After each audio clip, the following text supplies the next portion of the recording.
You have 100 billionaires in a room. One middle-class dude with a $300 gun walks in. Who's the most powerful person in the room? The number that matters if you want to either get wealthy or stay wealthy is the rate of expansion of the currency supply. And so if you're not actually investing, growing your cash flow, growing your assets, you're getting poorer. Bitcoin is a system so diffuse that no one entity or person is systemically important or influential. And everybody shares this common economic protocol in a fair, equitable, transparent, unstoppable, immutable fashion. It's famous that you've lost $6 billion in one day. What were your thoughts like during this day? Michael Saylor, thank you so much for coming on the Iced Coffee Hour. This is an absolute honor. We really appreciate it. Jack Graham, thanks for having me. Your house, by the way, is gorgeous. Thank you. Yeah. So we've seen plenty of your podcasts. We've been absolutely just binging all of these different shows you've been on. The Lex Fridman one got like 10 million views. Why do you think people care so much about what you have to say? There's like 450 million people in the world that have crypto. Some kind of crypto asset. Bitcoin is spreading virally. There's hundreds of millions of people that own Bitcoin. This is an idea whose time has come, and it's a fundamental idea. It is, we have developed a technology that empowers humanity and empowers the individual. It provides property rights to 8 billion people. It provides freedom, economic sovereignty, and the promise of sovereignty and dignity of the individual to 8 billion people, and we do it with cryptography, semiconductors, and the internet. So it punches all the buttons, right? It's about technology, it's about freedom, it's about empowerment, and it's about money. And those are all interesting topics for people. Why should people listen to what you have to say? I think that everybody ought to do their own research and listen to a lot of different points of view. So I'm certainly not the only voice. My particular voice is that with the background of an engineer. I went to MIT and I studied aeronautical engineering and spaceship design. So I have an engineering background. I have a long, enthusiastic history as a tech investor. As an early investor in Amazon and Apple and Google and Facebook. I wrote a book about the impact of technology, especially mobile technology, on civilization and on the economy. That's based upon my studies at MIT. I studied science, technology, and society, and the history of science is another one of my degrees. And then when I saw the advent of the mobile phone, it became clear to me that mobile phones were going to dematerialize cameras and tape recording and entertainment and relationships and money and commerce and retail storefronts and newspapers and books. And when I thought about the dematerialization of all that, I thought the world's going to change. There are going to be these trillion-dollar companies like there are today, Apple and Amazon, Google, Microsoft. I thought, that's going to make a difference. I wrote that book back in 2010, published it in 2012. I rode that mobile wave for about a decade. And I did that while I was running a company I created. I created a company when I was 24 called MicroStrategy. In 1998, we came public, and MicroStrategy is MSTR. It's still in business, and I was the CEO for 30-something years. Now I'm the executive chairman. So I spent a career running a public company. Our company sells enterprise software to banks and governments and airlines and large corporations and most of the retailers in the world. So before I discovered Bitcoin, I had an engineering background, a tech investor background. I was a bit of a academic in the history of science. And I had a background in the real world running a software company that was multinational. And I had a background as a public company CEO. And along the way, I picked up lots of bruises as a tech entrepreneur. I picked up lots of wisdom, learning what it's like to do business everywhere in the world. And along comes 2020 and the pandemic crisis, and there's COVID, and there was lockdowns, and then the interest rates went to zero, and there was financial hysteria, and the world was turned upside down and split in half. You know, all of our office cultures, they all got thrown out the window, and we all went to remote work, and we did it like overnight. All of our prejudices and biases, well, we think we should do it this way, they got thrown out the window, and maybe we have to do it a different way. All of our thoughts about money and banking, it's like, okay, here's your money in the bank. It earns 0% interest. Well, what am I going to do? And by the way, we're inflating the currency, and eventually everything's going to cost twice as much. Houses are going to go up in price, and yet your money's going to earn zero. That causes people to open their mind to new ideas. So in my case, I approached this existential risk in 2020, running a publicly traded company, and we happened to have two things. We had about $500 million in cash, earning 0% interest, and we had a $500 million software business generating about $75 million in cash flow. And our stock was a bit more than $1 billion in value. So the marketplace put 1x multiple on our business and 1x multiple on the cash. And I looked at it. My first concern was, will the company survive the crisis? In March, April, May of 2020, we were all worried about, our lives, our family, our businesses, our business model. And once I realized that wasn't going away, my second thought was, how is it possible that every Main Street business is having the worst year of their life?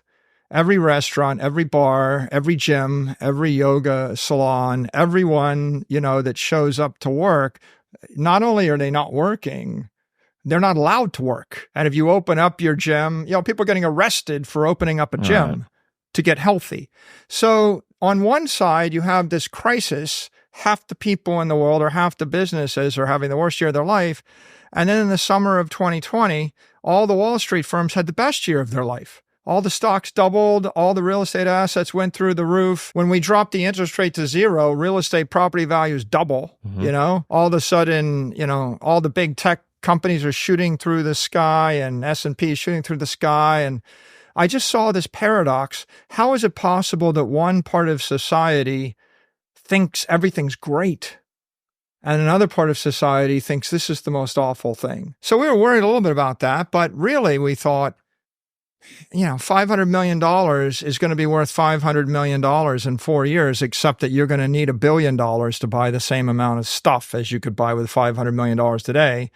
So we're destroying shareholder value to sit in our position. The market doesn't care about us.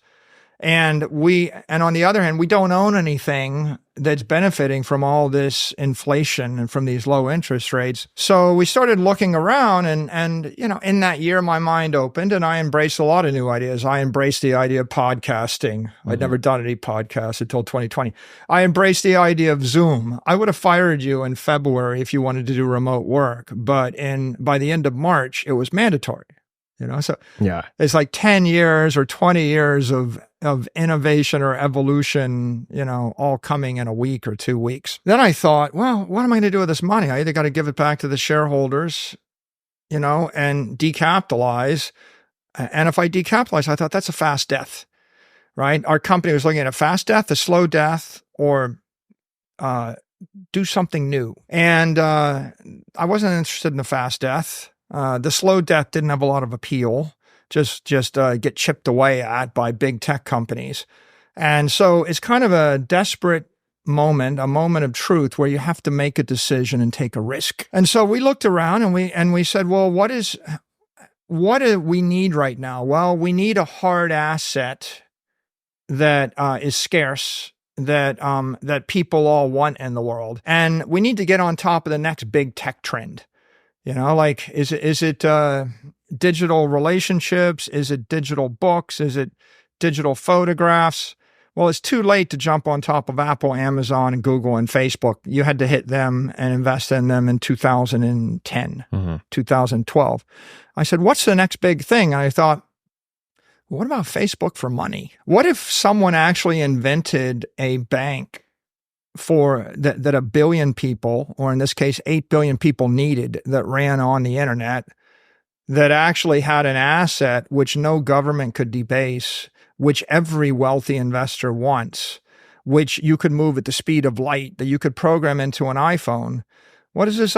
Digital gold, digital capital, digital property. What if the next wave is the digital transformation of money, of property, of energy, of all these ideas, they weren't transformed in the first internet wave. And I looked around and I thought, well, that feels like crypto gold to me. And so what if I could create something that was better than gold? It had none of the defects of gold and it offered the promise of sound money to 8 billion people. And then I could combine that with a digital network like Google, like Android or like iOS or like the internet. That struck me as being the next big idea. And so MicroStrategy became the first public company to buy Bitcoin. And we bought $250 million of Bitcoin in August of 2020, and no one had ever made such a large commitment to this scary, new, crazy crypto idea. Were you worried about volatility at the time, that you could make that investment and have it drop by 80, 90% in a year? Yeah, I was worried about volatility. And the way that we dealt with that was we had $500 million in capital. I wasn't worried that it would drop and we would panic sell it. I was worried that it would drop and our shareholders would have a big issue with it and we might get sued. Right? Yeah. And so the way we dealt with it was we announced that we were going to do a $250 million stock buyback at a premium. We call it Dutch auction. And we paired it with a $250 million Bitcoin purchase. And we allowed all of our shareholders to get out. Like if you didn't buy into the Bitcoin strategy, you could tender your shares back to the company at a premium. Mm-hmm. That rotated our shareholder base and we didn't have neutral or indifferent shareholders. We had all pro-Bitcoin shareholders. And that changed the dynamic of the company. It turned out that that Dutch auction resulted in only about $60 million of shares being tendered. So we had 175 million left at the end of the Dutch auction period 20 days later. Yeah. And we bought another 175 million of Bitcoin. And then we had 425. So at this point, no one in the world, I think the largest public company might have had $1 or $2 million of Bitcoin before that. And we come over the top with 425 million. And we declared to the world that we thought this was going to be our primary treasury reserve asset, right? This is the way we're going to run our treasury. And that was a brand new idea. There's 43,000 public companies. And we were the first one to say, let's not put your capital in bonds or cash, or just give it away. Let's invest the capital in this new liquid asset, this crypto asset called Bitcoin. When we did that, the stock doubled and we raised another $650 million. Mm-hmm.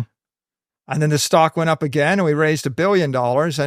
And we raised $1 billion about 6 months after this initiative in a convertible debt offering at 0% interest. So we borrowed $1 billion at 0% interest for about 6 years, I think. Yeah. And we went to buy Bitcoin with it. So at that point, we had said, not only do we think we're going to invest our free cash in Bitcoin, we're going to go ahead and we're going to borrow money to buy Bitcoin. And while we were doing it, other public companies like Square and then Tesla started buying Bitcoin. And then all these Bitcoin miners came public. And so from 2020 to 2024, that was the crazy years of uncertainty. People weren't sure, will Bitcoin be banned? Will it be copied? Will it be hacked? Is it a long-term thing? The skeptics thought, well, maybe, some people, the deniers said, it's just tulip bulbs. Other people, skeptics said, oh yeah, it's really good. It's better than gold, but it's too good to be true. And so the government's going to take it away from you. And at one point, China banned Bitcoin mining and that created a crisis. And then they banned Bitcoin trading and that created a crisis. So a lot of uncertainty there. But our belief was Bitcoin is the solution to 8 billion people's problem. It's the solution to 300 million companies' problem. It's the innovation, the biggest innovation in money or property rights in the history of the human race. It's like fire or electricity, right? It's this new monetary protocol which is going to elevate humanity to new levels. So we became obviously very big advocates. We raised $500 million in a senior debt issue to buy more Bitcoin. Then we sold $1 billion of equity to buy Bitcoin.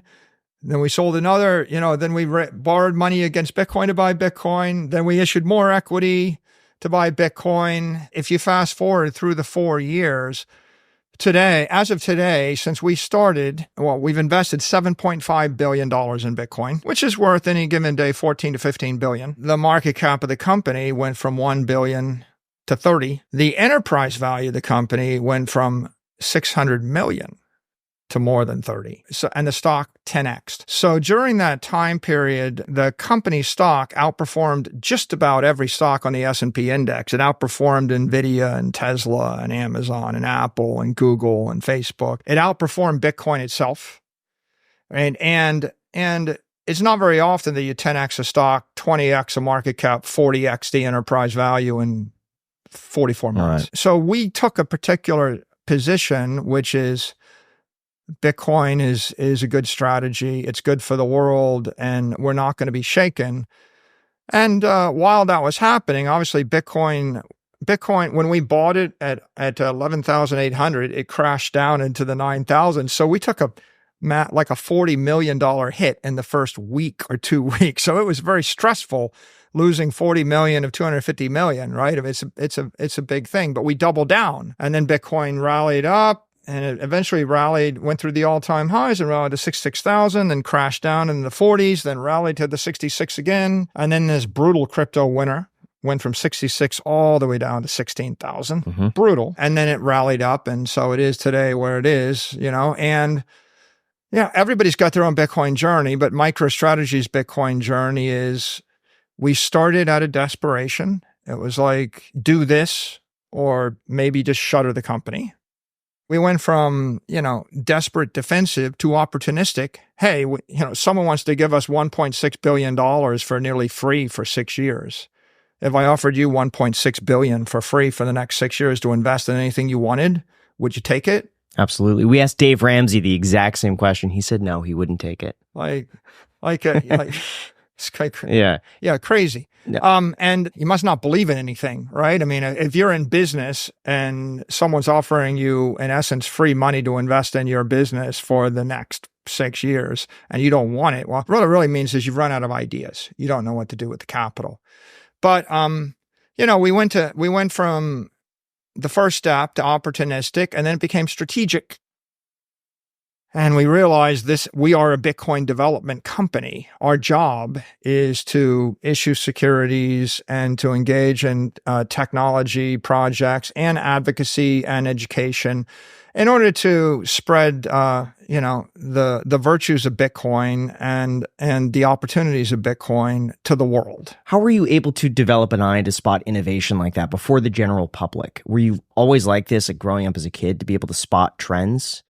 But before we get into that, guys, I have learned so much about building businesses and entrepreneurship from the business experts we've had on this show. But if you're like me and you're always hungry for more, that's where I turn to our sponsor, Masterclass. With Masterclass, you could learn from the best to become your best. In fact, Masterclass is the only streaming platform where you could learn and grow with over 200 of the world's best. For just $10 a month, an annual membership to Masterclass gets you unlimited access to every single instructor. Plus, you could access Masterclass on your phone, smart TV, computer, or even an audio mode. Like, you could learn to build a business with Mark Cuban, get world-class leadership training from Navy SEAL veteran Jocko Willink, or even take your cooking to the next level with Gordon Ramsay. Matter of fact, James Clear, who wrote one of my favorite books of all time, Atomic Habits, has a class that teaches you how to build habits that stick. He actually taught me one of my favorite ideas I've ever heard, which is that we do not rise to the level of our goals, but we actually fall to the level of our systems. So he really emphasizes how important it is to have strong systems in place. And the classes really make a difference. 88% of their members say that Masterclass has had a positive impact on their lives. And best of all, right now, our listeners get an additional 15% off any annual membership at masterclass.com/iced. That's 15% off at masterclass.com/iced.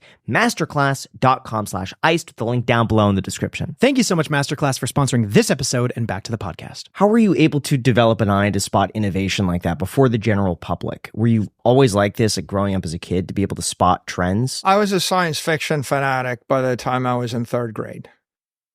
Like, I think my parents, they hacked me when I was in first grade. I had this comic book addiction, and they offered me a dime for every real book I read in some reading competition.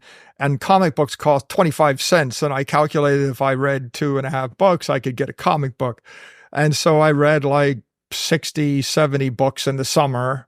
And I'd be like reading one a day, you know, and I got into science fiction and I discovered all the great authors, Robert Heinlein, Isaac Asimov, Arthur C. Clarke. Got very interested in that. It led me to a bit of fantasy. I'm the kind of guy who played board games, simulation games. Before we had computers to simulate them on, we had to use, dice, and then I played Dungeons and Dragons, and then that got me into fantasy, and all of that's about imagination. And one of the more famous books is Have Spacesuit Will Travel by Heinlein. And in the book, the hero discovers a spacesuit, fixes it up, it's broken, barking at the sky, a spaceship lands, he gets picked up, he gallivants across the universe, saves humanity from the bug-eyed monsters, comes back.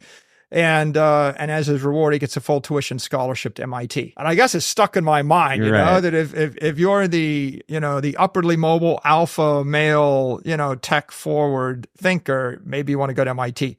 So I went to MIT to study spaceship design, and I was going to be an astronaut and a spaceship designer.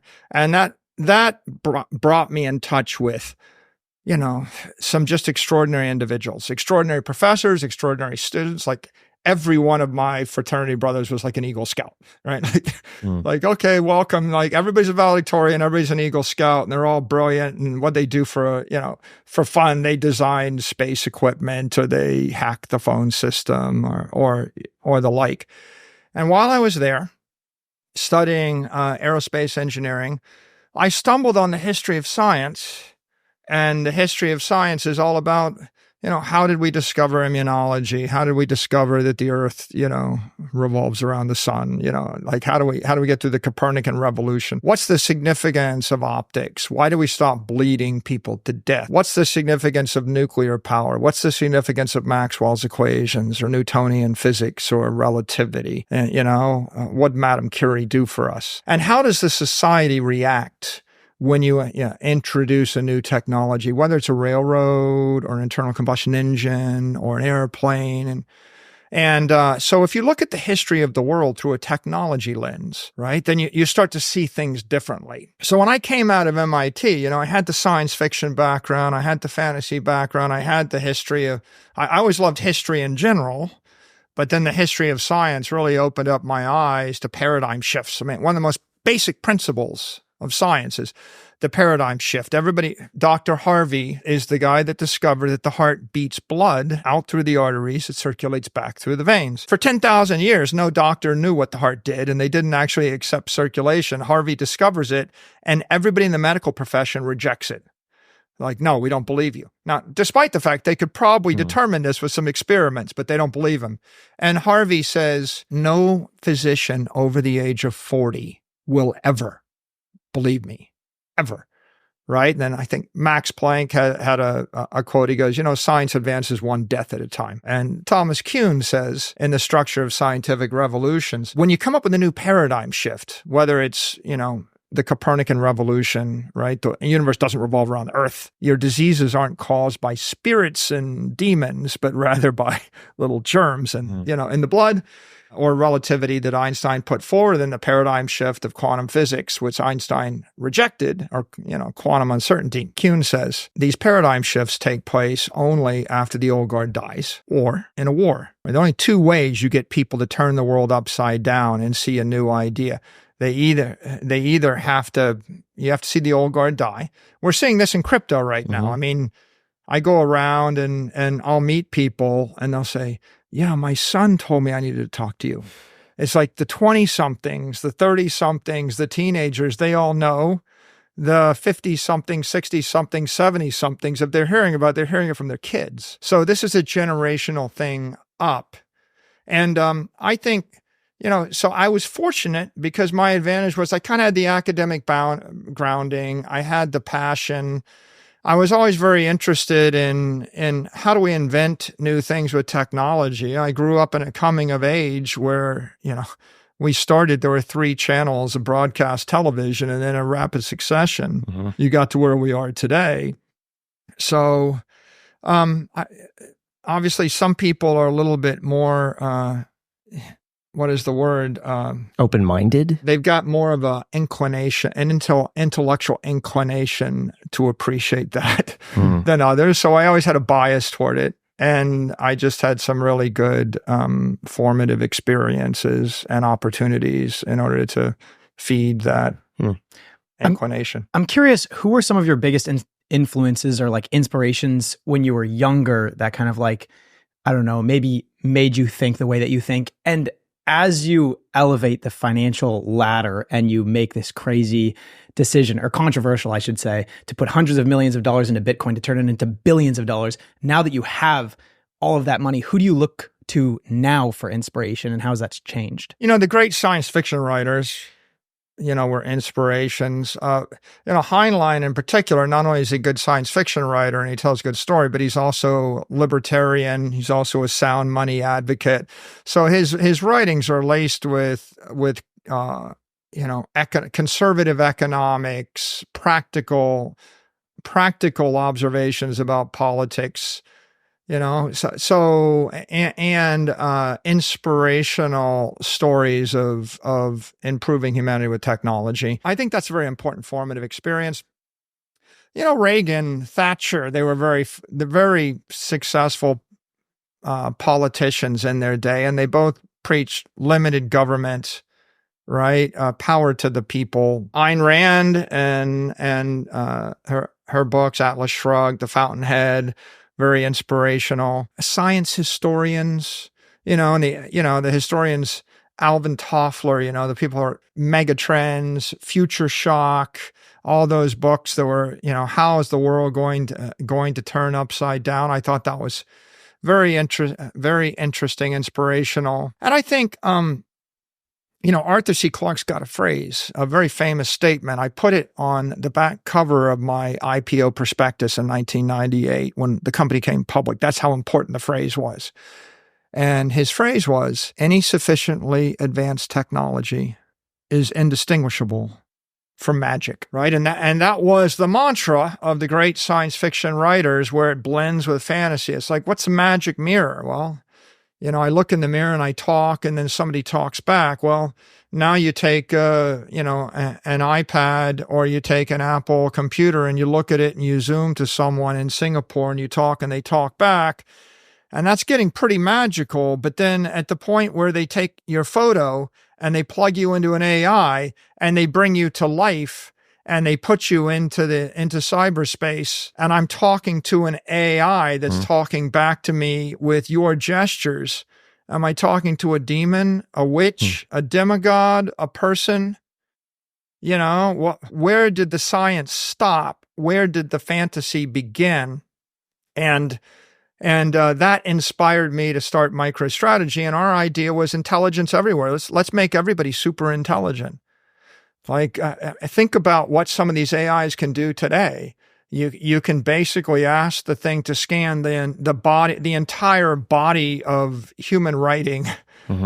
Give me a Shakespearean sonnet, but in the style of Eminem, and in 100 milliseconds or 500 milliseconds, it comes back. You know what? Jack did that last night. Yeah. We said to ChatGPT, if we were to interview Michael Saylor, what should our format be?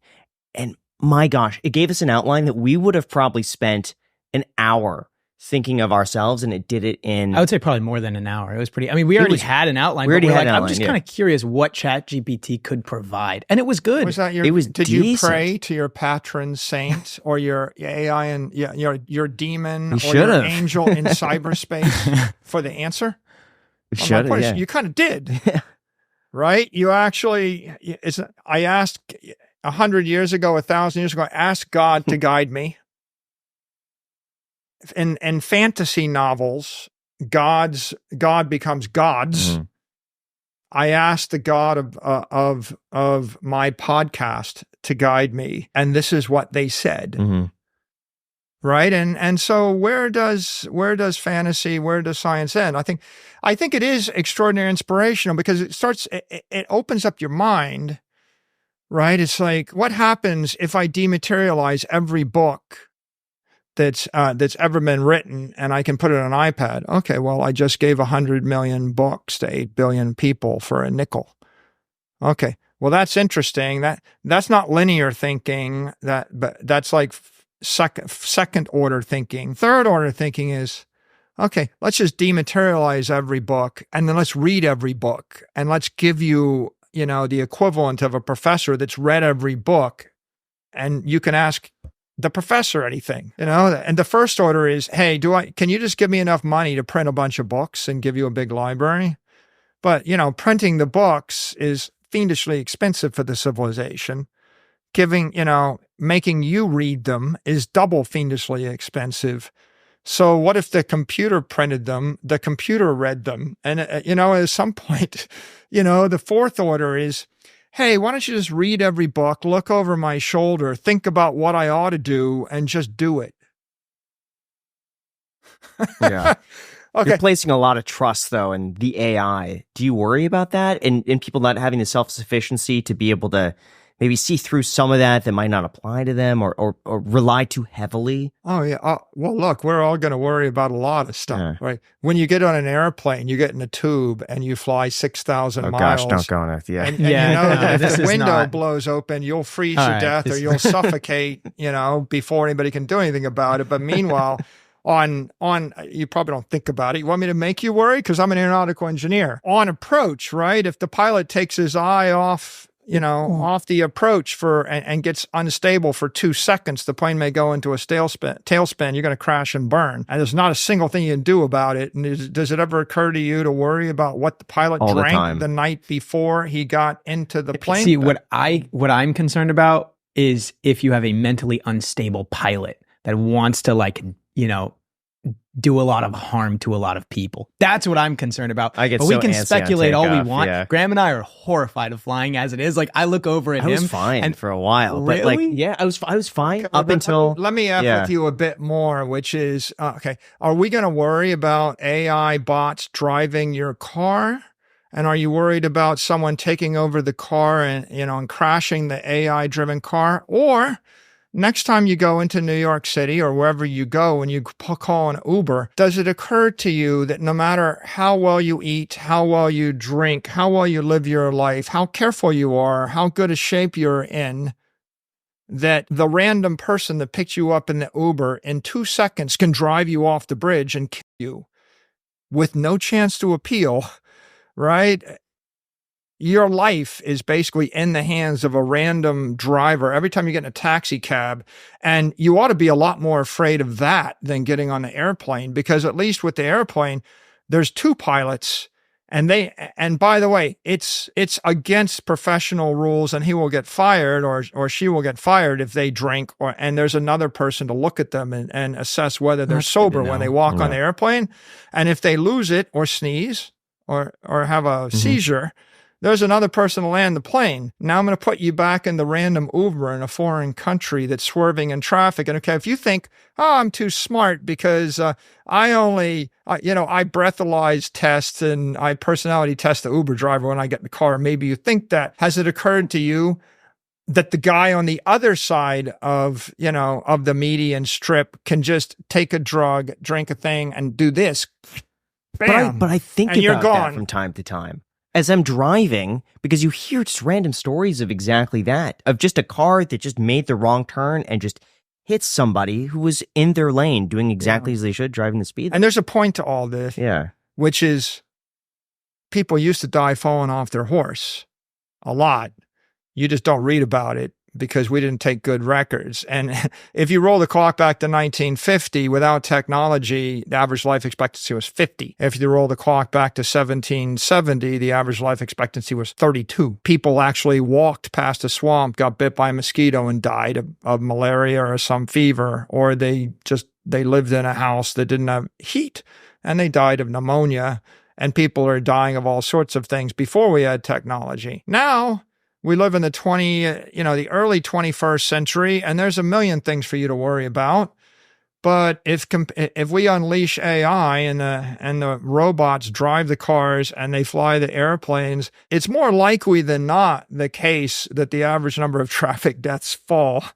in the same way that in the modern era of antibiotics and hospitals and modern dentistry, you live an extra 30 years, even though you're taking some kind of risk when you do it. Yeah, we can worry about it all. There'll be a debate. There's going to be politicians that'll say you're safer in a car driven by a person than in a car driven by a computer. That probably won't be the case.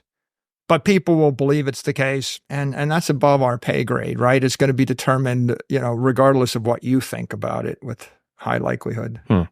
But before we get into that, something you guys may not know about me is that I actually studied Spanish for 6 years. And last year I actually went to Mexico and realized I could probably use a little bit of practice on my Spanish. And what better way to do that than with our sponsor, Babbel. For those unaware, Babbel is the language learning platform that's helping millions of people quickly and confidently have real-world conversations in a brand new language. Their super fast 10-minute lessons are handcrafted by expert linguists to help you learn a whole new language in as little as 3 weeks. Whether it's German, Spanish, Polish, Portuguese, or anything in between, Babbel provides you with practical tips and tools that are approachable, accessible, and rooted in real-life situations to ensure that you're ready to apply whatever you've learned in real-world scenarios. Babbel's courses have really just helped me refresh and improve on my Spanish skills. It makes it a lot easier when I'm trying to either order something in Spanish, get directions, or just make conversation. And a big piece of this confidence comes from Babbel's speech recognition technology, which helps you refine your pronunciation and your accent. Adios. So don't pay hundreds of dollars to a private tutor or waste hours on an app that doesn't really help you learn the language. Y por tiempo limitado tenemos una oferta especial, which means for a limited time we have a very special deal for our listeners. You can get up to 60% off your Babbel subscription, but only for our listeners at babbel.com/ICH. Again, you could get up to 60% off at babbel.com/ICH. That's spelled BABBEL.com/ICH. Rules and restrictions may apply. Thank you so much, Babbel, for sponsoring this episode, and back to the podcast. You mentioned on Lex Fridman that if you look at civilization, half of the problems are due to the fact that our understanding of money and economics is defective. What do you mean by that? And what is the common and incorrect perspective versus the uncommon and correct perspective? The common perspective is to think that money is the currency that the government gives you, and that the economic policies of the government are for the good, are for your own good, and you'll benefit by complying with them or accepting them. And that most conventional economic principles and conventional economic education is useful, or that conventional economic figures are valid. Economics, as we enter the 21st century, really is a pseudoscience. And I would argue that before Bitcoin, all economics was an art. It was somewhere between art, pseudoscience, and religion and philosophy and political science. And it wasn't a scientific discipline or an engineering discipline. I'm not even sure the economists would disagree over that, by the way. So we lived in a world where human race never had perfected money. We never engineered money. And in the absence of perfected money, you can't have economics as an engineering discipline. And that means that all of the political policies and political economic wisdom generally is subject to debate, and there is no right and wrong. So people capriciously do what they want to do, and they generate facts and metrics to support whatever they want to do. It's kind of a religious pseudoscience, and it's not rigorous engineering. It's not anchored in mathematics, scientific discipline, and you can't characterize it as an engineering discipline. Now, let me go back to the question of what is money. Fundamentally, people think currency is money, but really the academic definition of what is money is medium of exchange, a unit of account, a store of value. What is it really? Well, money is just, the most tradable good, the most durable, tradable element or unit of something that we can trade for something else of value. So in the history of the world, You go back 10,000 years, people might have traded seashells, or they traded stone coins or polished glass beads, or they might have traded arrowheads. What is the universal commodity that we know people will accept? And we use it to create a market economy to solve the problem of coincidence of wants, right? Everybody produces something different. And you need to, and if you have stone axes and I have food, and I want the stone axe and you want the food, we trade for some ratio. But if everybody doesn't have exactly what everybody else needs, that barter economy breaks down. It gets too complicated. So we know that there have been sophisticated economies for 1 million years. You can find stone axe factories that go back 1 million years. The issue really is, how do you make those economies work? Through a process of trial and error, people eventually arrived at metals, copper coins, silver coins, then gold coins, and they worked with some kind of metallic unit of account and type of money. But even in modern era, you can see people use bales of tobacco as money in the colonies before the Revolutionary War. In prisons, people use cigarettes as money, and POWs use cigarettes as money. What's the problem? The problem is, in the modern era, we use fiat currency as money for the most part. And is it a medium exchange? Sure it is. Is it a unit of account? Sometimes. Is it a store of value? It's a store of value with a half-life of some amount. So what's the half-life of the money? How long does it take for the money to lose half its economic energy? Well, that's what we'll call the inflation rate. But the problem is, the actual monetary inflation rate isn't reported. Nobody tracks it. So if you actually have $1 million of capital and you invest it in the dollar and you hold it there for 100 years, the dollar supply increases 7% a year on average over 100 years, which means that your capital loses half its value every 10 years. And over the course of 100 years, you're cut in half 10 times, which means that you start with $1 million and you end up losing 99.9% of the $1 million. It gets worse if it's in a weak currency like the peso. In that case, you'd lose 99.9% of your capital in 20 years. So what is capital? Economic energy, purchasing power. Most of the time when people think about money, they think about currency, but currency is an awful way to store your economic energy. So you can't really hold money very long. And then when they think about the inflation rate, they always focus upon the CPI, Consumer Price Index. That's just it's just a manufactured synthetic metric. And what is it? The establishment would have you believe that CPI is the rate at which consumer prices increase, and that's what you ought to be concerned about. Neither of those statements are necessarily true. Those premises are wrong. It's not the rate at which consumer prices go up, and it's not the rate you should be concerned about. It's simply the rate at which a arbitrary basket of goods defined by an economist goes up in price in a certain place. So if I define a basket of goods in Kansas and I track the price of them, then I've got a CPI for people that live in Kansas that live solely on that basket of goods. But even that's not quite true, because once I define that methodology, there's something called hedonic adjustments, which means every year or every few years or every 10 years, I can just arbitrarily take things out of the basket. Late one economist took coffee out of a basket. But for example, if I define a market basket of goods and that includes one concert every 2 months for the average person, and concerts go from $10 to $500, I could just take the concert out of the basket and I could say, well, in the modern era, people can watch Taylor Swift on Netflix and that's free. So instead of giving you 6 concerts a year that cost $3,000 a year that looks like inflation, I mean, how's the average person spend $3,000 a year on? It'd be more than that after you add the merch and whatever.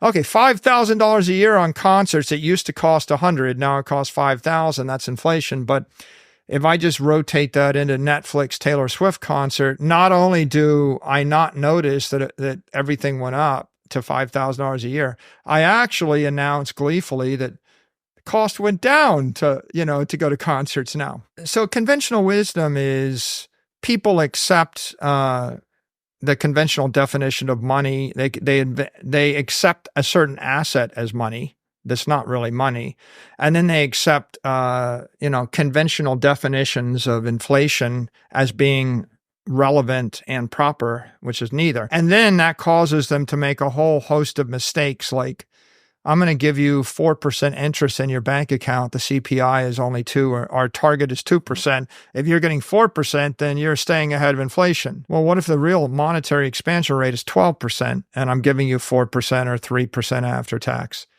Well, you're actually losing 9% of your wealth every year that you actually have your money in the bank. And I think it's just really important for people to understand what's the true inflation rate, or what does inflation even mean?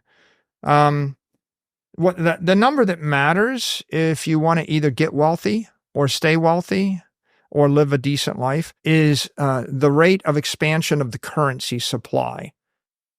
And if the currency supply in US dollars is expanding at, say, 10% a year, then that means you can expect every scarce desirable asset that anybody with money in America or anybody with money with dollars in the world is going to want to buy, it's going to go up at a rate of 10% a year or more. And so if you're not actually investing, growing your cash flow, growing your assets via that number, you're getting poorer, right? You're not getting wealthier. And once you actually do that, and you do an analysis of asset classes and investing, what really pops out, which is fascinating, is the S&P index is simply tracking the currency supply of US dollars for the past 100 years. As when you invest in a diversified portfolio of stocks, you're not making money. All you're doing is preserving the capital that you had. You're not getting poor. You're not getting richer. You're just tracking sideways. You think you're getting richer in nominal terms, but in real terms, you're not. And conventional economists would say real economic growth or real asset growth should be calculated using the CPI. But of course, the CPI, you could reasonably conclude, is the lowest number that any self-respecting government-employed economist could possibly calculate. It is the rate at which an arbitrary portfolio of things the government thinks you should care about is going up in price. The true inflation rate, or I'd say the currency debasement rate, the monetary inflation rate, is the rate at which the supply of currency is increasing. Right, which would be about 7 to 10%. That's 7 to 10%, might even be more. I mean, you can actually trace over 100 years about 7%, but in the past 20, 30 years, it looks like more like 10% in US dollar terms. And weaker currencies, 14%. And the weakest currencies, 20 to 30% a year. Do you think that's going to stop anytime soon? No, it's impossible for it to stop, because governments everywhere in the world just spend more money than they take in taxes. And so the temptation is always just to print money to pay bills, either to fight wars, or to implement government policy. If I'm going to forgive student debt, if I'm going to fight a war, if I'm going to implement a medical policy, if I'm going to, pay a bureaucracy, I have to come up with money to do it. How long is that sustainable for? It depends on which currency you're printing. I guess let's talk about the dollar. Well, let's talk about ones that are simpler. Let's talk about El Salvador. Okay. If you have a small country and you print your currency and you get into a civil war, you print a lot of currency. Well, when you print that currency, the currency collapses. And so normally it's sustainable for about 4 to 8 years in the event of a real war. When does that happen in the U.S.? It happened in most colonies before the Revolutionary War. They all collapsed their currency every 40 years or so. It happened to the United States Continental Congress. Have you ever heard the phrase, "it's not worth the Continental"? During the Revolutionary War, the United States government printed its own money greenbacks and I think they just printed Continentals, and they expanded the currency supply by a factor of 200. And so the entire currency collapsed, and everybody that took those things was bankrupt by 1785 or something. So in the event of a war, your currency collapses pretty quickly. The losing side in World War I, the currency collapsed. And between 1914 and 1917, the currencies in France and the UK were about to collapse. The only thing that saved them was the U.S. entry into the war. So generally, in the event of a war, why do wars last 5 years? Because if the government's printing money as fast as they can, it takes about 5 years to suck all the economic energy out of the society. In the Civil War, the North printed greenbacks. They collapsed, and they were almost worth nothing by the end of the Civil War. The South printed their currency. That collapsed by the end of the war.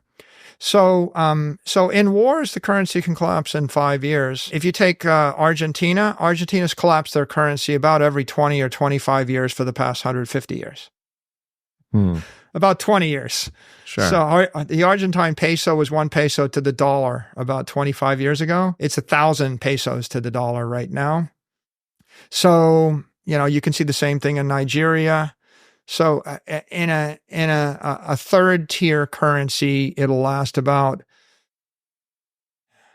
third tier currency, I would say a third tier currency is in a war, the currencies collapse in 5 to 10 years. Second tier currency, they collapse in about 20, 25 years. First tier currency, the world reserve currency is, say, the United States.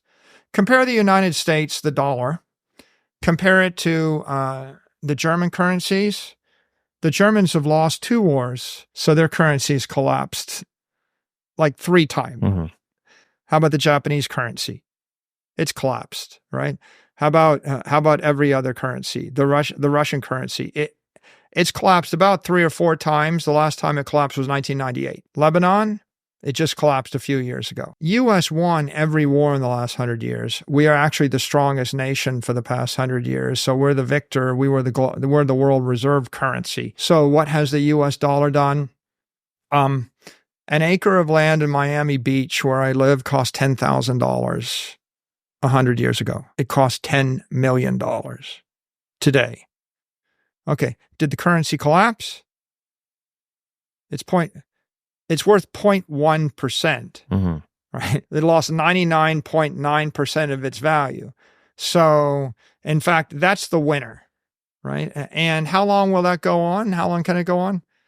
I mean, at 7%, you can presumably do it another 30, 40, 50 years, something like that. But the world reserve currency goes to the end. It'll last until the mercantile empire fails. Where you see the fraying on the edges is you see the collapse of the Sri Lankan currency. You see the collapse of every currency in Africa, the collapse of the currency in Nigeria, the collapse of the currencies in Lebanon, the collapse of or the weakening of currencies in Turkey. You see that right now. Turkish lira has fallen by 75% against the dollar in the last 36 months. Generally, the biggest risk is in the second tier, third tier country. In a third tier country, your currency's broken, right? So what do? Normally, you actually just flip to the dollar. That's why is there so much demand for Tether, right? Stable coins. If you live in Argentina, you live in Nigeria, you live anywhere in Africa, it's like the dollar looks like a pretty good idea. Everybody knows what the dollar is. If your currency's falling 30% a year and the dollar is only falling in value 7% a year, it looks like the dollar is gaining, right? Whatever. 20, 25% a year. Right. Because your currency, your economic system is so relatively weak. So what you have is a whole world that goes through this currency collapse. Is this new? No, it's not new. If you read the history of the world, go read, there's 15,000 pages of Durant's Story of Civilization. I read it for fun. I reread it for fun.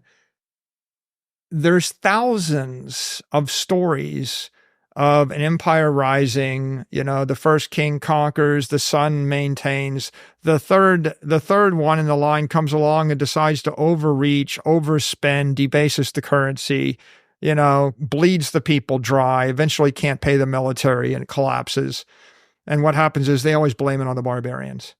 It's like the bad people that live next door, they abused us. But what really happens is every single empire in the past 10,000 years that we've got a recorded history on, they go through this dynamic of they're weak and virtuous. They struggle. They rise against another adversary. The big, strong empire becomes fat, dumb, happy. It becomes corrupted from within. The Roman Empire, the French Empire, the Russians, the whatever, fill in the blank. And after the empire becomes corrupted within, it collapses, the new empire rises, it stays virtuous for some amount of time. It might be 50 years, it might be 100 years, it might be 200 years. Eventually it becomes corrupted, it collapses. And this is just the story of civilization. Why are we here? Well, if Bitcoin had not been invented, this would be a pretty downer podcast. I'm just telling you that, the world's got economic problems. The government's going to debase the currency, spend it on things you disagree with, and you're going to be poor. Right? And that's how it ends. But Satoshi is as profound as Prometheus. Satoshi, Maxwell gave us electricity. Newton gave us Newtonian physics. Einstein gave us relativity. Satoshi gave us money. Satoshi developed a protocol that combines cryptography, networking, with semiconductor technology, with mathematics, with a bit of economics and some engineering, and managed to create something that's simultaneously a technology, a network, an asset, and an ideology. And it's this thing we call Bitcoin. It's the world's first engineered money and the first engineered monetary network. So let's just step back and say, well, what really is Bitcoin, and what would you like to have? Well, if you had 1 billion people and they didn't trust the banks and they didn't trust each other and they didn't trust any company and they didn't trust any government, and they realized that their life savings was being drained out of their accounts via massive hyperinflation of the currency. And if they had no rights, and if they were being driven out of countries because they were the wrong sect or the wrong color or the wrong religion or the wrong political view, and they felt like they would like to have ownership of their own economic energy, their own life force. They like to have sovereignty. They like to have property rights that could not be taken away from them. Let's assume you're one of those people, right? And you could see why you'd be one of those people, because in 1492, when the Spaniards discovered the New World, I think March 31st of that year, King Ferdinand issued an edict saying all the Jews had to leave Spain, like 500,000 of them, within 120 days and leave all their property behind. Or else they're getting jailed, murdered. And so the King of Spain just seized all the property of 500,000 people in 4 months. And then a few years later, the King of Spain issued the same edict for all the Muslims in the south of Spain, but gave them 3 days. I could give you 10,000 stories like that. It's like you're the wrong religion, the wrong political party, and the person in power just says, we're taking all your stuff, you need to leave now. And if you don't now, you can't leave. We're just going to kill you and take your stuff. So let's assume you lived through that history, which every human being did. Now God comes down from heaven above, and God says, okay, I've decided to solve your problem. I'm going to run a bank in heaven. I'm going to issue 21 million God coins, and they're infinitely dividable. And I'm just going to go ahead and do this for you for just about nothing. And you can telepathically move the coins between each other to pay off your debts. And I'm going to make sure that no bank, no government, no counterparty, no country, no criminal takes your money away from you. And I promise never to inflate it. I'm just going to, so there's your money. There's your bank. It's a bank in heaven. Right. And a person can hold a gun to your head, but you've got the money in your head, and the angels will, protect you. They might murder you, but they're not getting your money. So if I thought about that, I'm thinking, okay, God is going to run an honest bank for me. Okay, good. That's probably good. But in the absence of God offering to run the bank, and protect your property rights forever from everybody, the next best idea is we create a piece of software using cryptography, and then the software instantiates in the protocol 21 million coins subdividable by 100 million, so 2.1 quadrillion Satoshis. Which is effectively enough. You could subdivide it more if you needed to. We create that system, and now you can send 1,000, 100, 1,000,000, 1,000,000,000, 10 billion, $100 billion worth of that from anybody to anybody without asking anybody's permission using a computer. You can hold $1 million in your head, $1 billion in your head. You can hold it in your hand. If you know you're going to get arrested, you can just zap it to your sister in Singapore. If you don't trust the bank in New York, you can put it with the bank in London, right? And if you don't trust any bank, you self-custody. That's Bitcoin. And let's say you don't, so who's going to run the software? I don't trust you to run it. You don't trust me to run it. Let's say we all liked each other. Well, do you trust your great-grandchildren? Nobody trusts anybody. So how do you create an anti-fragile, fault-tolerant, self-correcting, self-healing system that will run forever? And the answer is everybody runs the software. So everybody can download the node. It's all open source. You can read the code. You run the software. It's a protocol. If you decide you want to tinker with the code and you change the code so there's 42 million Bitcoin instead of 21 million Bitcoin, we don't recognize you. You get kicked off the network. So this is a virus. It's a monetary virus. Everybody can opt into the monetary virus or the protocol. The more people that opt in, the more powerful the network gets. So it starts as a flicker and it spreads like a flame, and then it's a fire. And then it's like, okay, I released this thing and it spread everywhere in the world. And and everybody shares this common economic protocol for settling their differences in a fair and an equitable, transparent, unstoppable, immutable fashion. That is the idea of Bitcoin. Although, you know what? Before we go into that, really briefly, we got to talk about the stock market, because I'm not sure if you're paying attention to this, but Nvidia just recently passed $1,100 a share. It's catching up to Apple in terms of market cap. And how did I know this? Well, it's all thanks to our sponsor, YahooFinance.com. And trust me, guys, it's really important to know what you're doing when you're investing, because I didn't a couple years back, and I brought a portfolio from $20,000 all the way up to $70,000. And you might think, Jack, you cashed out, right?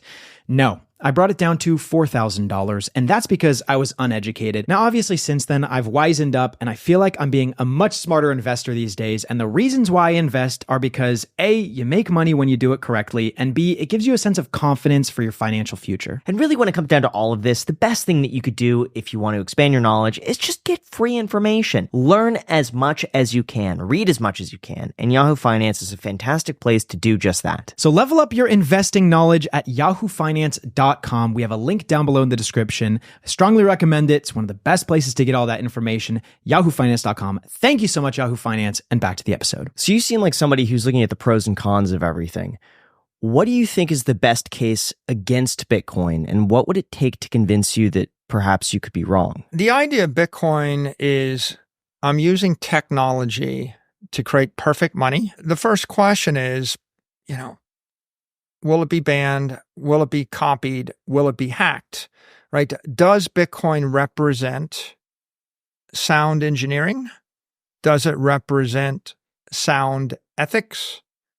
Does it represent sound economics? It's very, very difficult to know that in the first year or the first 2 years. In fact, people tried to launch something like Bitcoin 100 times before Bitcoin came along. Right? And all of those early attempts failed. Bitcoin caught and it started to flicker. And for the first year and a quarter, It traded, no one ever did a transaction with it. On Pizza Day, after a year and a quarter, Bitcoin traded for effectively a third of a penny. So it was worth a third of a penny to half a penny after a year and a half. So it had a slow early germination period. The ethics of Bitcoin are Satoshi created a way, he gave it away, and he went away. So the ethics are what we call the Immaculate Conception. Someone gave this as a gift to the world. And if it wasn't given as a gift to the world, if Satoshi was still here, rich, and bragging about it, and then uttering opinions about how you ought to change or modify the network, that would be an ethical failing, and that would represent unsound ethics. The engineering of Bitcoin is based upon proof of work, SHA-256 hashing. So the network has evolved such that it uses something like 20 gigawatts of electricity, which costs $5 billion a year, running on $25 billion or more of semiconductor hardware. And that hardware is special purpose, single purpose. It's like specialized ASIC chips. And why is that important? Because if it was CPUs, the network could be attacked by Google or Facebook or Microsoft that had more CPUs. And if it was GPUs, then it might be attacked by the AI data centers. But because it's SHA-256 ASICs, those other types of semiconductors can't be used to undermine the security of the Bitcoin network. It is, simply put, the most powerful computer monetary network, and maybe the most powerful computer network in the world if you calculate power using the SHA-256 hash, running 600 exahash. You can't dent it with all the other computer power in the world. So just to clarify, there's like a place where they have all of this hardware and data, and no one, I'm guessing, has any idea where it is? No, it's better than that. The network is decentralized. If there was a place, it would be fragile. You don't want it to be in one place. It's an open protocol, which means that anybody in the world can run a Bitcoin mining rig, and anybody in the world can run Bitcoin nodes. So imagine tens of thousands or hundreds of thousands of nodes and millions of different Bitcoin mining computers spread across thousands and thousands of locations in Russia, in China, in Africa, in South America, in Australia, in North America, in Iceland, in Scandinavia, everywhere. And imagine that's shifting all the time and no one can stop it, right? It's kind of like, where is the cold virus in the human race? But back to Graham's question, what is the best argument against Bitcoin? And what would it take to convince you that it's not, well, the best argument against Bitcoin is you've got a better monetary network. And if you had a better monetary network, then all the smart money in the world, all the smart people with money would be using it, right? So Bitcoin has accumulated the most physical power in terms of electricity, the most computer power in terms of hash power.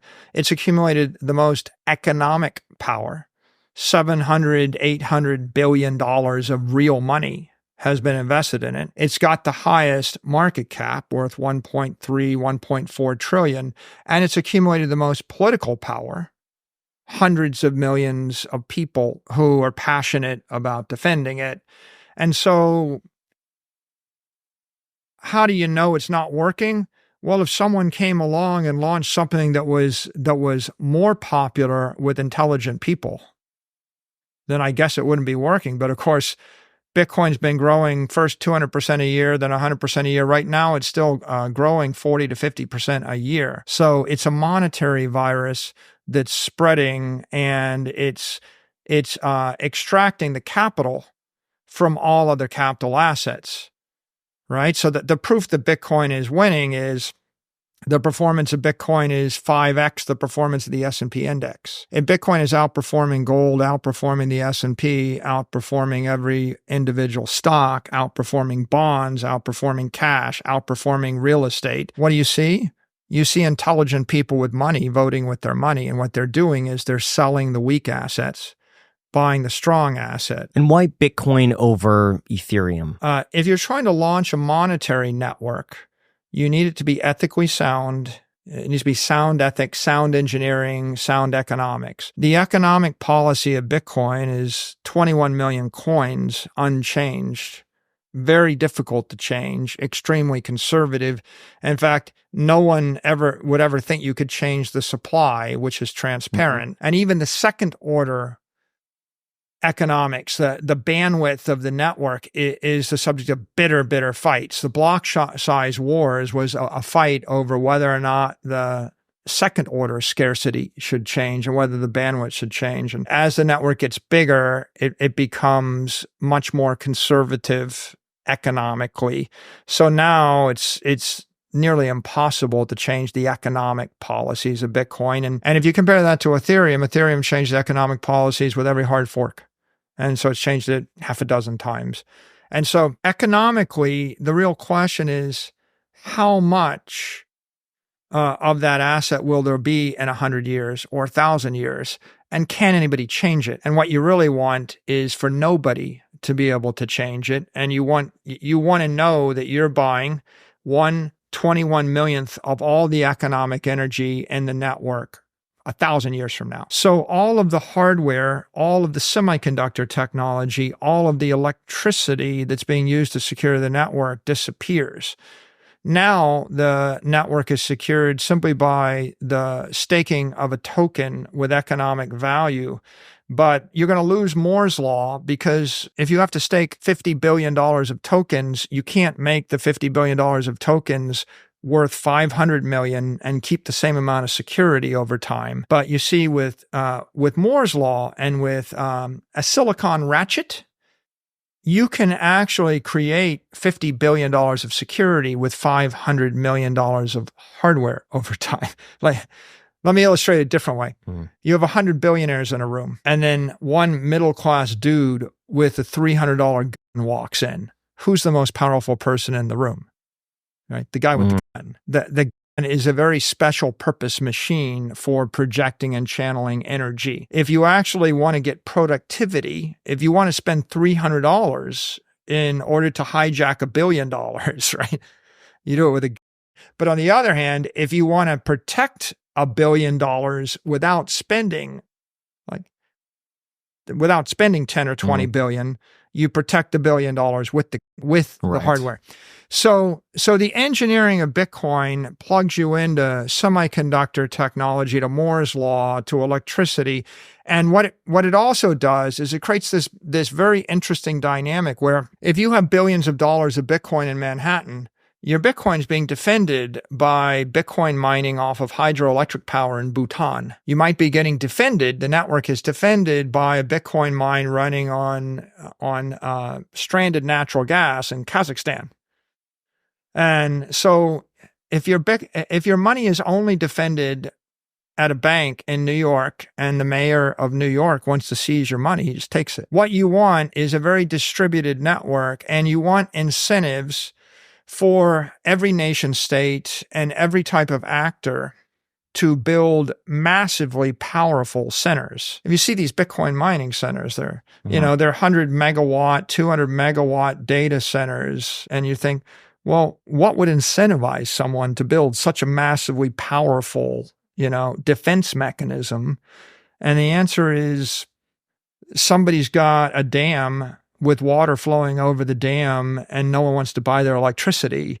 And so they've decided to build a Bitcoin defense center in order to monetize the running water on their dam 8,000 miles away. So there's a genius to that engineering, because it's continually expanding, continually growing, continually becoming more efficient. And it anchors the Bitcoin network into the electrical network and into the technology network of the world. And it incentivizes good semiconductor engineers to be thinking all the time about how to create more efficient defense mechanisms to keep a hacker from hacking the network. And that just takes us to the last point, which is ethics. If you want an ethical monetary network, like, do you want to trust all your money in a bank run by 3 people that you know? Or Do you want to trust all your money in a bank that's collectively owned by humanity where nobody in the human race can possibly hack the bank? And it's one of them is a protocol beyond the reach of any individual, any corporation, any government. Bitcoin is a system so diffuse that no one entity or person is systemically important or influential, right? Whereas Ethereum or any of these other proof of stake protocols, if there's a company, if there's a founder, if there's an engineering team, if you can identify them, then they can change it. And the ability to change the network undermines the integrity and the security and the immutability of the network. And the one thing you want with a monetary network is you want to know that 100 years from now, 500 years from now, 1,000 years from now, the network's going to maintain its integrity. And if it relies upon any individual action, you've already failed. That's why, for example, you speak English and you don't speak the language made up by your best friend that's a little bit more efficient, that's got special words in it. You're buying into a shared protocol of all of the smart money in the human race. And the smart idea, if you study history, is don't trust anybody. Don't trust yourself, right? Like you could say, Michael, would you rather invest in a network where you control it? I'm like, no, right? I'm the weak link, right? We're all the weak link at the end of the day. So you want to put your energy and your support behind a network which transcends any institution. That's what secures you. That's what makes it, safe and economically sound. Although, you know what, really quick, while we're on that topic, if you run a business, there's no better sound than hearing, and if you want to hear a bunch more, then it's time to get started with our sponsor, Shopify. For those unaware, Shopify is the global e-commerce platform that's already helped transform millions of businesses worldwide. For example, Shopify is an endless list of integrations, third-party apps, and flexible templates to help customize your online store exactly the way you want to. And what really sets Shopify apart from their competitors is their ability to turn browsers into buyers with the internet's best converting checkouts that's 36% better on average than other leading e-commerce platforms. Plus, Shopify actually powers 10% of all e-commerce in the United States, supporting brands like Allbirds, Rothy's, and Brooklyn in over 175 countries. In fact, my coffee company, BankrollCoffee.com, is run exclusively through Shopify. And when we were first starting out, there's really nowhere else we wanted to go because Shopify was just that good. So sign up for a $1 per month trial period at shopify.com/ICH, all lowercase. Grow your business no matter what stage you're in at shopify.com/ICH. Once again, shopify.com/ICH with the link down below in the description. Thank you so much. And now let's get back to the podcast. Why do you think it is that we can't trust anybody? You said you could come up with thousands, I think you might have actually said 10,000 examples of empires that have risen and then consequently fallen because somebody got too ambitious, somebody got greedy, someone had power and control. Why do you think that continually perpetuates itself when we have all of this evidence that that's, not the correct way to go? Do you admire Alexander the Great? Do you admire Julius Caesar? Do you admire Napoleon? There are three very famous examples. Alexander the Great went off and waged 200 wars, murdered millions of people, and managed to fight and drink himself to death by the age of 33. And within a few hours of his death, his empire broke up and he just left, everyone that followed him ended up dead. Everyone in front of him ended up dead. It was like a massive shambles. And yet he's the great. Julius Caesar got stabbed in the back by all of his best friends. And the human condition is, most commonly it's an alpha male in their 20s or 30s, and they feel like they were put on earth to make a difference and to fix things. But generally, it's just someone feels like they have to actually improve something or make or fix something or correct right or wrong or revenge their family or their friends or something like that. And so they go off and they wage some political initiative they can't afford, or they fight a war and then they fight another war. Take Napoleon. Like, I'm born in Corsica. I lived through the French Civil War, and it's actually success would be not getting murdered, right? Double success is actually being affluent and into the war. Triple success is they put you in charge of the entire country. Does he stop? It's like, no, I need to be in charge of Spain. I need to be in charge of Italy. I need to be in charge of Germany. And then after I'm done with all that, why not just invade Russia? What is a Corsican that lived through the French Revolution deciding to like bring civilization to all of Russia? That doesn't work out well, right? And somewhere along the line, oh yeah, I think I'll invade Egypt. That doesn't work out well either. So I think the human condition is people are always working to expand their influence, and they reach very aggressively. And and on the other hand, you have examples. Frederick the Great, he was supposed to be the philosopher king, and Voltaire loved him because Frederick was the genius, cultured, sophisticated, well-educated king that understood the perils of warfare. But in his reign, he eventually started a war with, and he started the war with the excuse that I need to fight this war because otherwise they'll get powerful and start a war with me later. I don't know. It's the human condition it's no one will ever just leave it well enough alone. They always have to expand. That Louis XIV created Versailles. I don't know if you know that he starved a good portion of the French people, fighting his wars and creating Versailles. And so he impoverished his entire nation, collapsed his economy. So you think Bitcoin is the first thing that actually combats the human condition effectively? There are hundreds of challenges that the human race has. Pride and ego. I did it for my son. I did it for my family. I did it for my God. I did it because I was sent to do it. I did it because I was interested. I did it because it was cool. There are all these things. People all have these good ideas and these intents that end up going horribly awry. And there's a million examples of them. I don't think that's going away.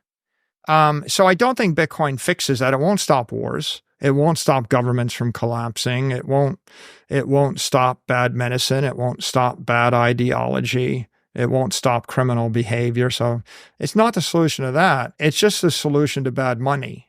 So money is, maybe what we ought to do is just focus upon what is the role of money. It's like you did a lot of work and now you want to save up your money so that sometime in the next 10, 20, 30, 40 years, you'll be able to afford to live. So you're storing economic energy. You could think of money as economic energy, just like you could think of fat as organic energy. You eat a lot, you store fat, and now if you have to go without food for 2, 3, 4 weeks, you're not going to starve to death. If you can't form fat cells, you're type 1 diabetic. A type 1 diabetic can't store organic energy, and they dwindle, and they will starve to death. It's a just horrific disease. Being able to store fat isn't a bad thing. We think it's a bad thing, but actually for most of human history, right, the number one reason you died is you starved to death. So it seems pretty intelligent that when you get excess energy, you can store it and hold it for a while. Now let's imagine a person as an economic diabetic. Where do you see that? In a society where the currency is collapsing and hyperinflation, the Weimar Republic, famous example. So you work, I pay, in Zimbabwe, they had it. In Venezuela, they had it. In Nigeria, they're getting it right now. You work, I give you $100, and the $100 buys you 4 meals, but then in 3 months, it buys you 1 meal. And then in 12 months, it buys you 1 soda. And in 24 months, it buys you nothing. Okay. So now you've got a problem. You can't store economic energy. So what happens when the currency dies or the money dies? Well, the society gets ripped back to Stone Age barter. What it means is you can't save anything. And also it means that the unit of account breaks down, so you can't trade. It's like, okay, you have bullets and I have soap. How many bars of soap for bullets? And how do you figure that out? Give me a chicken and I'll give you, a bottle of water. Mm-hmm. Things get very complicated. The civilization just gets ripped back to Stone Age barter. When that happens, all the factories break down. Like imagine trying to trade with your friend for dentistry work. Or, you just be your own dentist. Try that one. Be your own doctor. Take out your appendix. So the money breaks down. The civilization breaks down. That's the danger. But normally in most modern societies, the money doesn't break down as a medium of exchange. It breaks down as a store of value. So that means that, yeah, you can store money for 12 to 36 months or maybe up to 10 years in the dollar. You can't store it for a lifetime.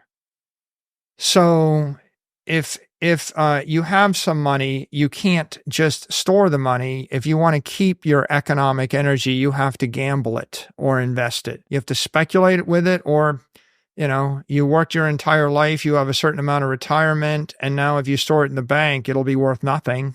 So you have to go and invest it in the stock market. But if you pick wrong, you lose it. So we basically force people to be gamblers, speculators, or hedge fund managers if the money's broken. And the money is broken. So what is the significance of Bitcoin? Well, let me say it a different way. You just take your money, take everything you earn, you buy Bitcoin, and you wait, and it goes up 20 to 40% a year forever. Or you take your money and you invest it in a bank account and you get 3% after tax, and everything goes up 10 to 15% a year in price, and you just get poorer and poorer. Or what are you going to do? Buy GameStop at the right time? Are you buy a building, run an Airbnb? I force you to go, and forcing you to be a hedge fund manager is horrifically inefficient for the society. It's just as inefficient as saying, okay, be your own dentist and doctor, right? If the medical system was broken, you have to be your own doctor. It's not good for society. What happens? People die 20 years early is what happens.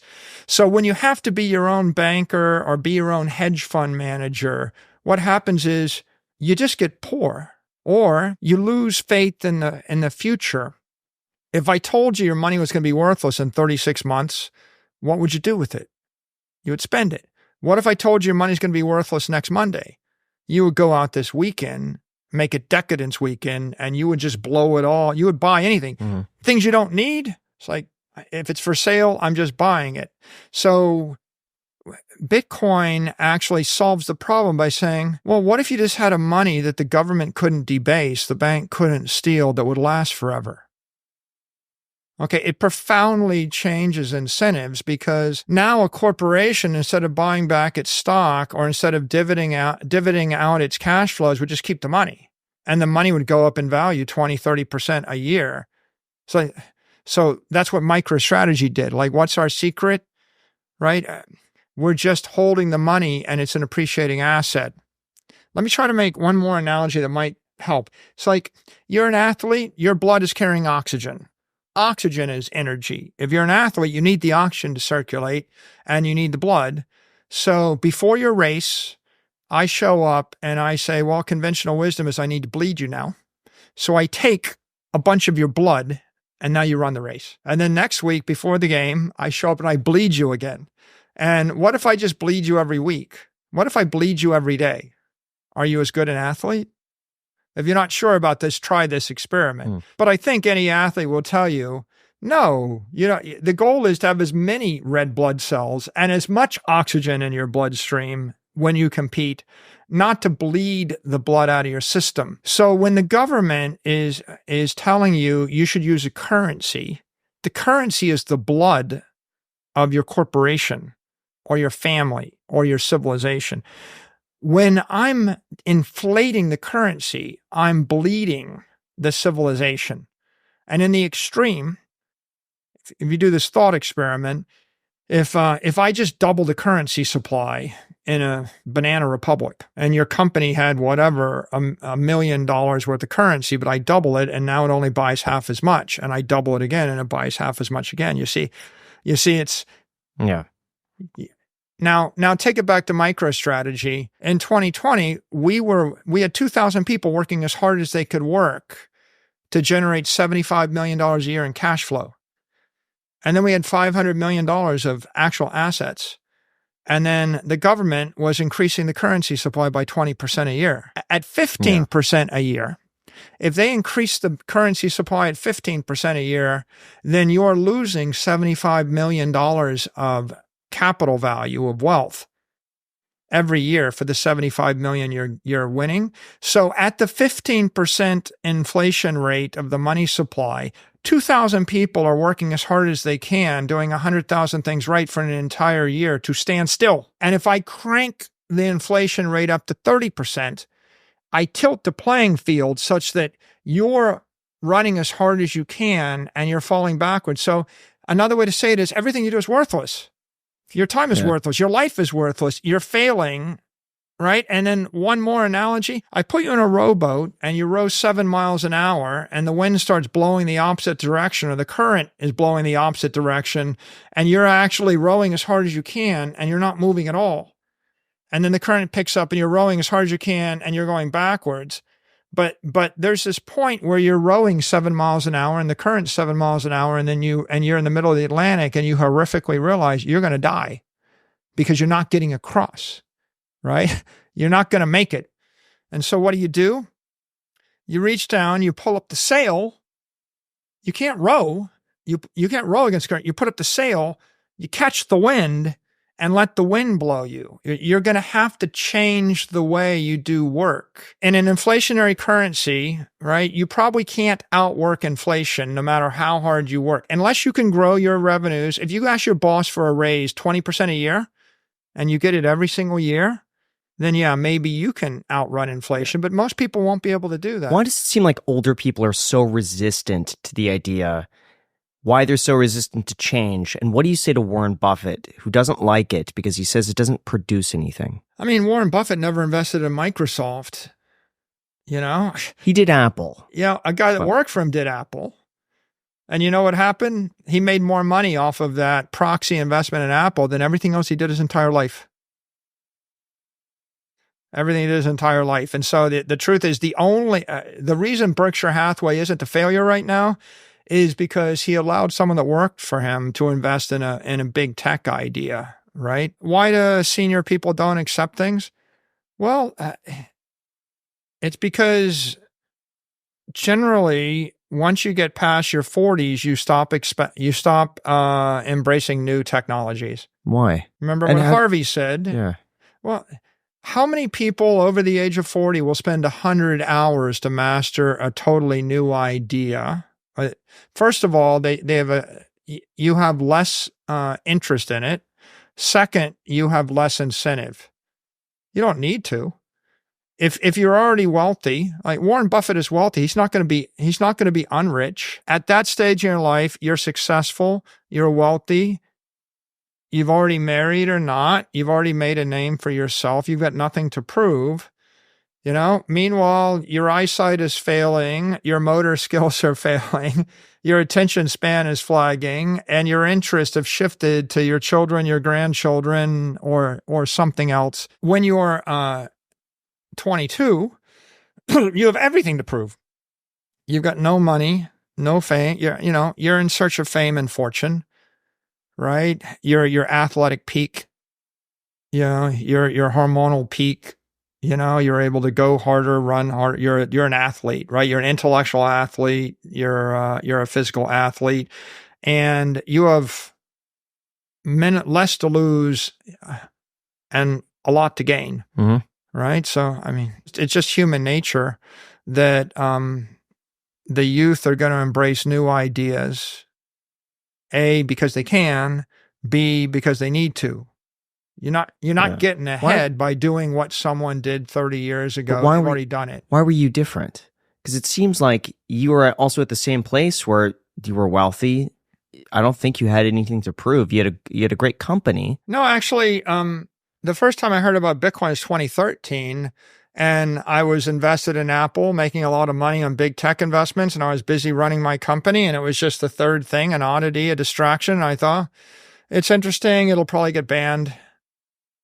Famously, one of my tweets is, I think it'll go the way of online gambling, but I didn't need it. And I was busy with something else. So if you have other priorities and you don't think you need it, you'll generally be dismissive and then you'll just, did I spend 100 hours? But by the way, it was embryonic then too. It was probably 100x is risky. But in 2020, as I said, the choice was a fast death or a slow death for my company. So coming back to Thomas Kuhn, why do people embrace new ideas? They die or a war. 2020, there was a war. I mean, there's a war on COVID. There was a war on capital. When you set the interest rates to zero, that's like trying to make time flow backwards, right? That's literally if someone said, oh, you have real estate, you're a real estate investor, I'm just going to set the rents on your real estate to zero and throw you in jail if you attempt to charge rent because the people need to not pay rent. Did that happen? Yeah, that actually happened in 2020. Yeah. People said, people aren't paying rent. So if you're owning a building and the political system said your building is, you can't pay rent, then all of a sudden, your model gets broken. You better come up with a new idea. If you own a bunch of capital and the government says we're paying you zero, well, say you have $1 million in the bank and the government says we're actually going to charge 1% interest. We're going to take 1% of your money in the bank. What are you going to do? Take your money out of the bank, maybe? Mm-hmm. Right? So what inspired you? A war, a disruptive disturbance in the force of the universe. But now what set you apart versus the other people who would simply say, I'm going to retire. This is a great point where I could step back and just take it easy. Well, that was my choice. Some people did just retire. Yeah. Again, our company was very unique. And as I said, I made a choice. Fast death, slow death, or take a risk. The fast death would have been retirement. Just sell the company and disappear. Right? I guess everybody reacted to COVID and lockdowns differently. And I looked and I said, well, there's 100 things in the world I don't agree with, but I'm not going to be able to change those. But this thing I can change. I can do this thing. I guess part of it is when you're actually faced with, this crisis situation or this world turned upside down, is there something you can do? And so if there is, then you do it. So we had a company, I'm the controlling shareholder of the company. So one advantage we had is I have the majority of the voting shares. The second advantage we had is we had no debt. The third advantage we had is we had $500 million in cash, right? And the fourth advantage we had is I had enough background in technology and in finance to recognize the opportunity that was Bitcoin. And even having said all that, I still basically I paid $250 million for the ability to take the bet. Right? It's like I offered to buy out all of my other shareholders at a loss to myself, at a profit to them, so that I could bet on Bitcoin. And I did it because I thought it was the right thing to do. And the alternative was just to roll up shop and go away and give up on life. And I guess I wasn't ready to give up on life. How do you see the regulatory environment evolving for cryptocurrency? And do you anticipate any changes? Well, a week ago, I would have said it's grudgingly pro Bitcoin and the rest of crypto is highly uncertain until after the election. But there's a massive political shift just this weekend. And this week, I would say, what we have is a political environment which is pro-crypto, very pro-Bitcoin. The Republican Party has gone from crypto-friendly to crypto-passionate, and the Democratic Party has gone from crypto-unfriendly to crypto-moderate. So one party's moderately supportive, and the other party is passionately supportive. So the entire Overton window has just shifted. And I think that that's very auspicious for the asset class. What that means is that crypto is an asset class. It's a political movement that's too powerful for anybody to stop. there's no politician is going to win any votes by being anti-crypto, and probably they'll lose elections by being anti-crypto. And I think that's becoming pretty clear. There's a lot of things that would be helpful to Bitcoin, like banking custody of Bitcoin, like the ability to trade options on top of Bitcoin spot ETFs, like the ability to do cash or in-kind creates of Bitcoin ETFs, and like institutional adoption of Bitcoin.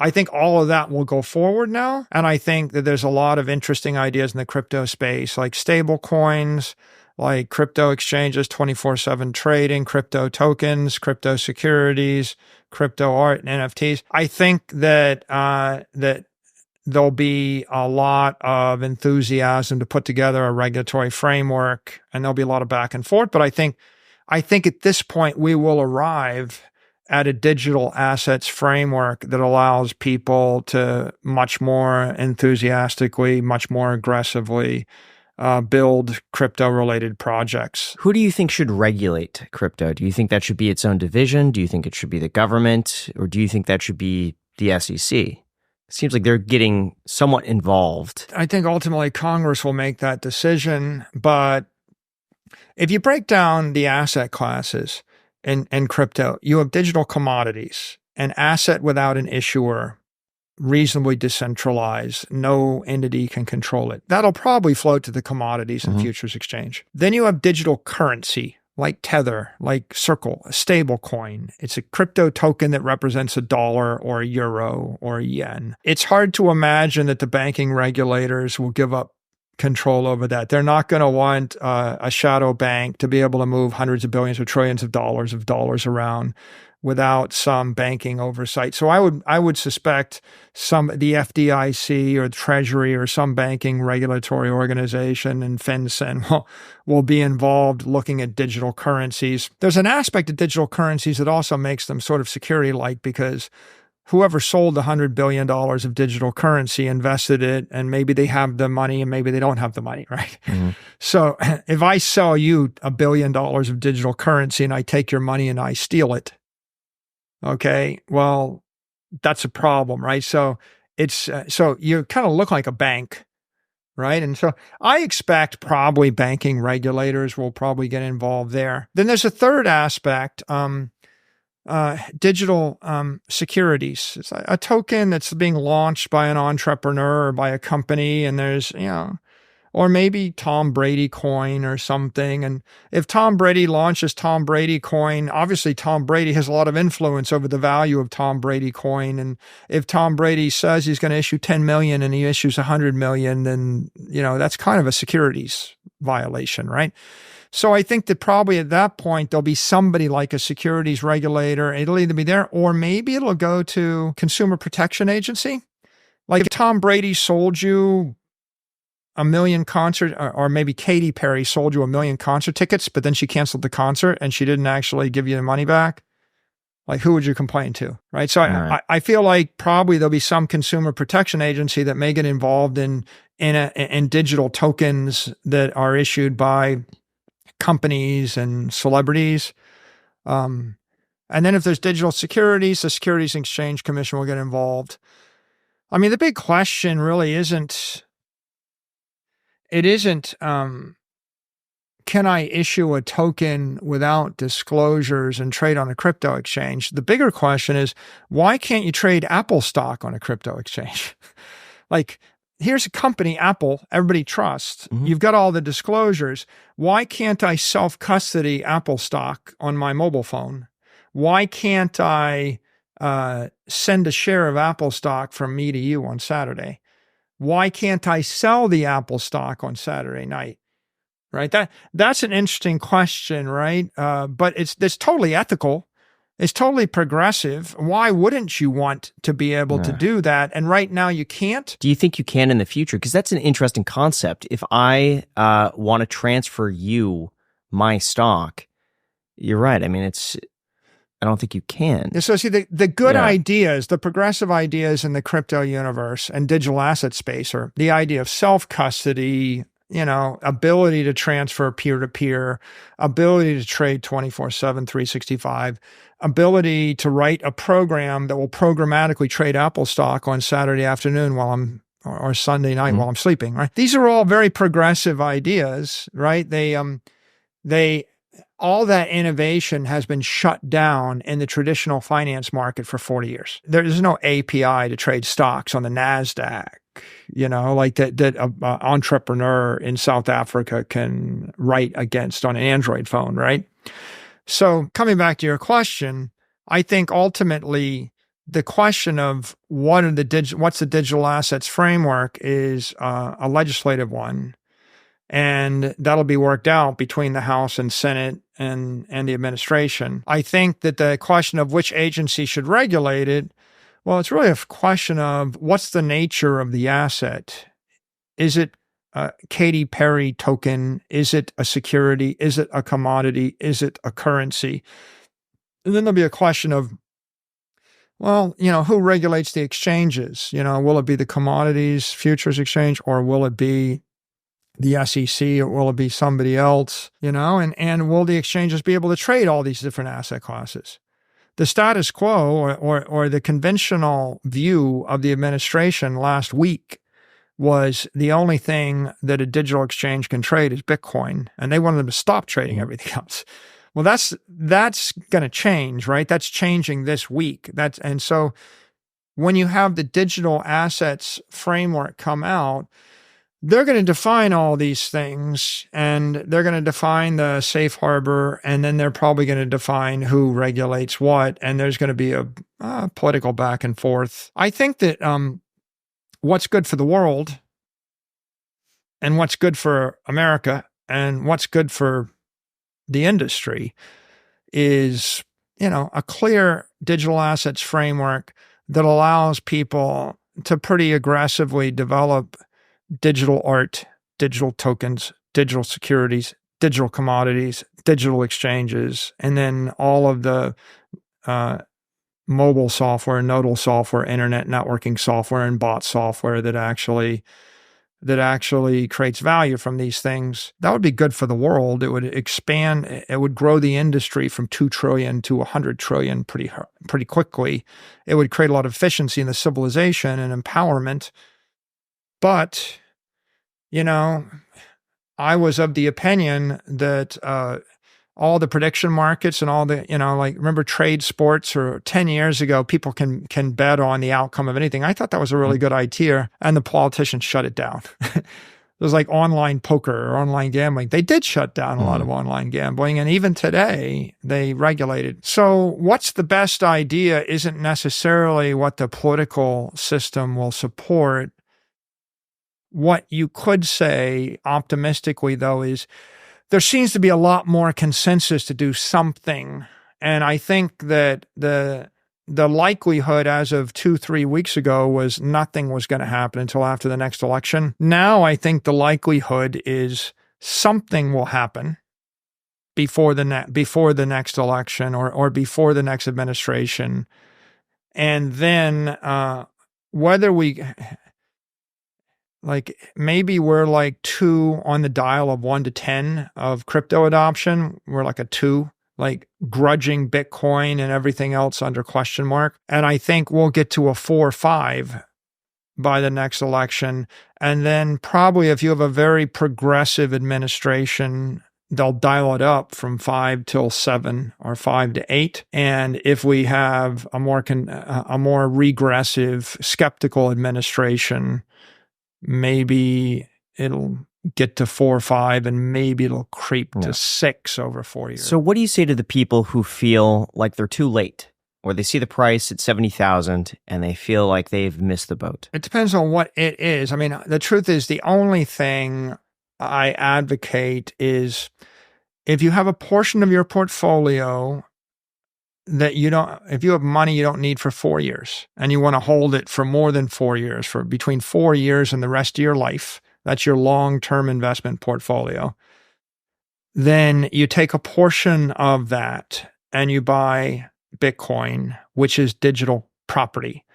If you want a diversified portfolio, I would say you buy some rental real estate or some real estate you're going to hold as a store of value. Maybe you buy a market basket of high quality stocks that you think will last for a decade or decades, or you buy the S&P index. And then you buy collectible items, trophy assets you want to hold your entire life, right? That's normally what goes in that basket of long-term assets.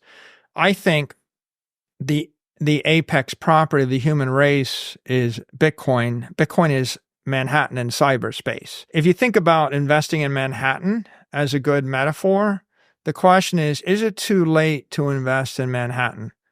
Well, was it too late in 1680? No. Was it too late in 1776? No. Was it too late in 1865? No.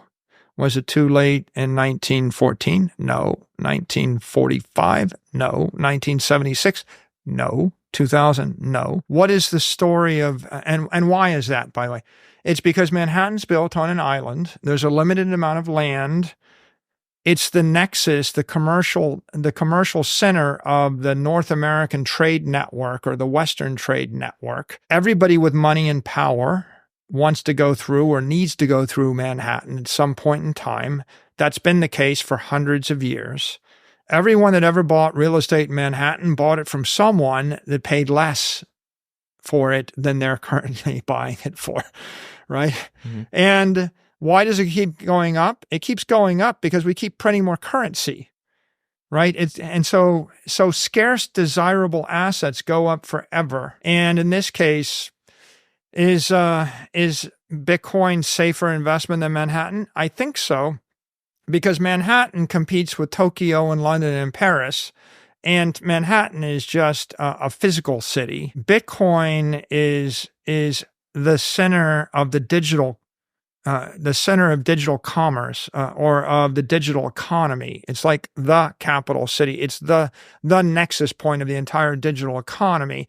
And it has appealed to everybody on earth speaking every language. You could think of it as a city that's 276 blocks high, 276 blocks wide, 276 blocks deep. That is the integer cube root of 21 million. And when you're buying one Bitcoin, you're buying just one of those blocks. That's how many there's going to be for 100 years, 1,000 years. No one expects there to be any more. And why is it a useful thing to buy? Because it passes the Bernard-Arnault test. The Bernard-Arnault test says, I have a lot of money. What should I invest it in? I should probably buy something that someone richer than me, more cultured than me, smarter than me, will want to buy from me in 10 years. So when you look at the things you own in your portfolio and you think, will the smart money or will all of the global, intelligent, wealthy class, will they want to buy that from me? And if it's Picasso, probably yes. If it's 25 blocks in the middle of Miami Beach or 25 blocks in the middle of Manhattan, probably yeah. Right? If it's the Magna Carta, probably. Maybe it's a trophy asset in a civilization. But Bitcoin is the most popular, most well-known financial asset in the world that is an investment. Right? I mean, it's second to the dollar, I suppose, as a pure financial thing. Everybody knows the dollar, but the dollar is not going up in value measured in dollars. So the dollar is only an investment asset for people in economies with hyperinflation. If you went to 10,000 rich families and you said, how'd you get rich? Not by buying dollars. How'd you get rich? Not by buying gold. Now that you are rich, what are you going to buy? Dollars? No. Gold? No. What are you going to buy? A sports team? Maybe. Right? Leonardo da Vinci paintings? Maybe. The Magnificent Seven stocks? Maybe. A Bitcoin? Digital property? Maybe. The one thing that's for sure they'll say is property. I own buildings and property in London, Paris, Tokyo, New York, San Francisco, LA, Miami, They're the ones that own the 3 acres on the beach in Palm Beach that's worth $250 million right now. That's what they're buying. And why? Because they know that everybody else with money in the world is going to be competing to buy that from them if they want to sell it. And because it's scarce, desirable. Now, the perfect capital asset is something scarce, desirable, and portable, durable, maintainable. Right? And what is that? That's Bitcoin. What was that over the last 500 years? Maybe trophy art. If you're a wealthy person and you're in the middle of a hyperinflating economy in Argentina or Russia or Nigeria, what are you going to get out of the country with? You can't take the gold, you can't take the building, you can't take the company, you can't take the land. What can you take? You're going to roll up your Picasso and you're going to fly out of the country. Hope you can smuggle it through customs. How would you compare that with something like a Bored Ape? A Bored Ape is art. Okay, and so I'm not an art investor. Like, the issue is the millennials probably want the Bored Ape more than they want the Picasso, right? Right. When you're buying into art, right, there's the question of the community and the cultural reference. And there's very scarce, desirable Japanese art that has no value maybe to a Russian. Mm-hmm. And there's scarce, desirable Chinese art and scarce, desirable Western European art and modern art. And of course, the people that love classic art hate modern art, but people that love modern art don't want to own classical art. So art is a segmented market of assets, and they're collectibles, and they're all interesting. But the point is there's 1,000 of those markets. And so help me understand what happens if we go like 50 to 100 years in the future with Bitcoin. If the halvings keep happening, when they keep happening, and less people are mining, if fewer people adopt it because the mining is worth less since you're mining less, and if fewer people adopt it because it is such a complicated thing that you kind of do have to make that access to information of why it's valuable very simplified to be adopted by many people. And it also seems like it's the world around it needs to keep failing for it to continue getting value. So provided those are all true, then it will continue to grow, and people, I'm guessing, will continue to mine it. Okay, sure, even if it is yields lower quantities. That's a lot of questions, but let me break them down one at a time. The reason Bitcoin is valuable is because if I gave you $1 billion and dropped you in Nigeria and said, buy anything you want anywhere in Africa, but you have to hold it 100 years, there's not a single thing you would buy anywhere in Africa that you would prefer to have rather than $1 billion of Bitcoin. Nothing. There's nothing in the entire continent. So the value from Bitcoin comes from the fact that there is nothing to buy in Cuba, in Venezuela, in Argentina, in Africa that you can put away for 100 years and you can put in your pocket or move anywhere on earth. So the appeal is global digital property rights or global digital capital. The reason that Apple works is because 1 billion people want an iPhone. Whether the world stinks, whether the world is chaotic, at war or not at war, people still want 1 billion iPhones because the iPhone's a good idea and it's a better idea than a pad and paper 100 years ago. And the reason Bitcoin works is because I can put all my money on my phone and zap it at the speed of light and no one can steal it from me. And I get rich. So the point is the getting rich and having freedom and having power, in power is why will AI work? Because I can ask any question to my phone and it will answer. That it's going to work whether the world is screwed up or not. It's just that in a world that's screwed up and it's a life or death decision and you need to ask a question and get an answer in 5 minutes, maybe it'll save your life. Yeah. But it doesn't have to save your life. It's just a good technical idea. Now, go ahead. Yeah. You have a follow-up question on that. How are you so convinced it's going to be going up in price 20 to 40% a year over the next, let's say, 10 to 20 years? You have to buy something with price, supply, inelasticity. So what is the one thing on the earth that you can buy where they can't make more of? Well, I would say beachfront real estate would be one of them, but also Bitcoin. Beachfront real estate is the closest conventional idea to a scarce, desirable asset that the politicians can't make more of. What is it the government can't print more of? They can print more bonds. Mm-hmm. They will issue trillions of dollars of bonds. They could print more currency, so don't buy that. Corporations can manufacture more Hershey's bars and more Kellogg cereal and more, Netflix can stream more videos, right? So anything a company can create more of in a factory, you don't want to buy. Anything an AI can create, you want to buy, art rights. Well, if the AI can generate infinite free art personalized, then those rights might not be worth anything. So you don't want anything a robot can do.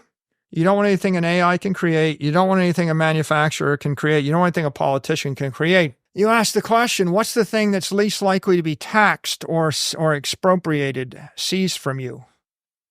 Okay, and so Bitcoin's interesting and beachfront property is interesting, but beachfront property it's illegal to buy it in certain countries. In the UAE, you couldn't buy it if you wanted to. You have to be a member of the royal family to buy it. That's actually a law. In Florida, the beachfront property comes with a 2% property tax.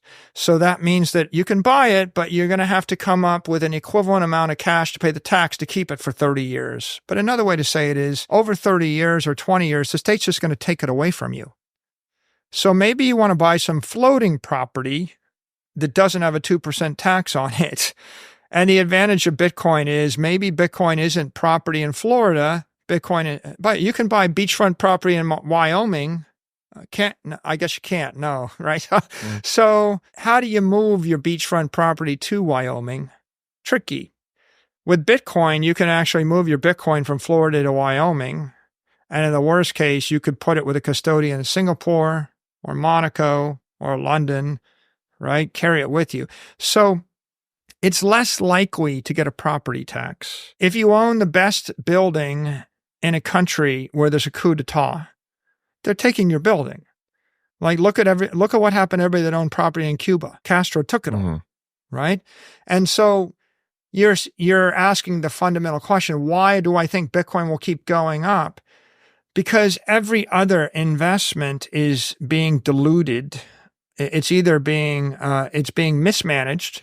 Like you want to buy Kodak stock or Xerox stock? How'd that work out for you, right? Either your competitor destroys you, the management team destroys you, or it gets unionized. What happened to, if you buy a car company, it gets unionized and then it gets bankrupted by the union, maybe that wasn't a good investment. So companies have tariff risk, union risk, competitive risk, tax risk, execution risk, nexus risk. Alibaba was a good company, but maybe they can't do business in the US, right? So did you want to put all your money into a company that'll get banned in the country you live in?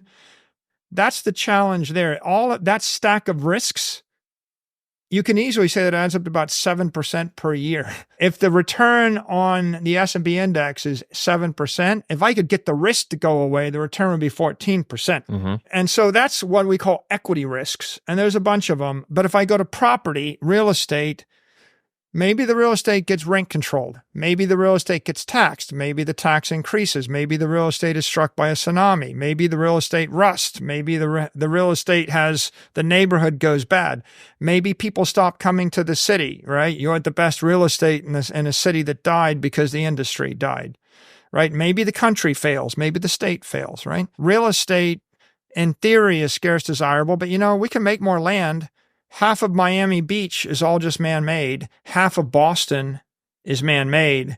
Look at Emirates, a lot of man-made stuff. Go to Monaco right now.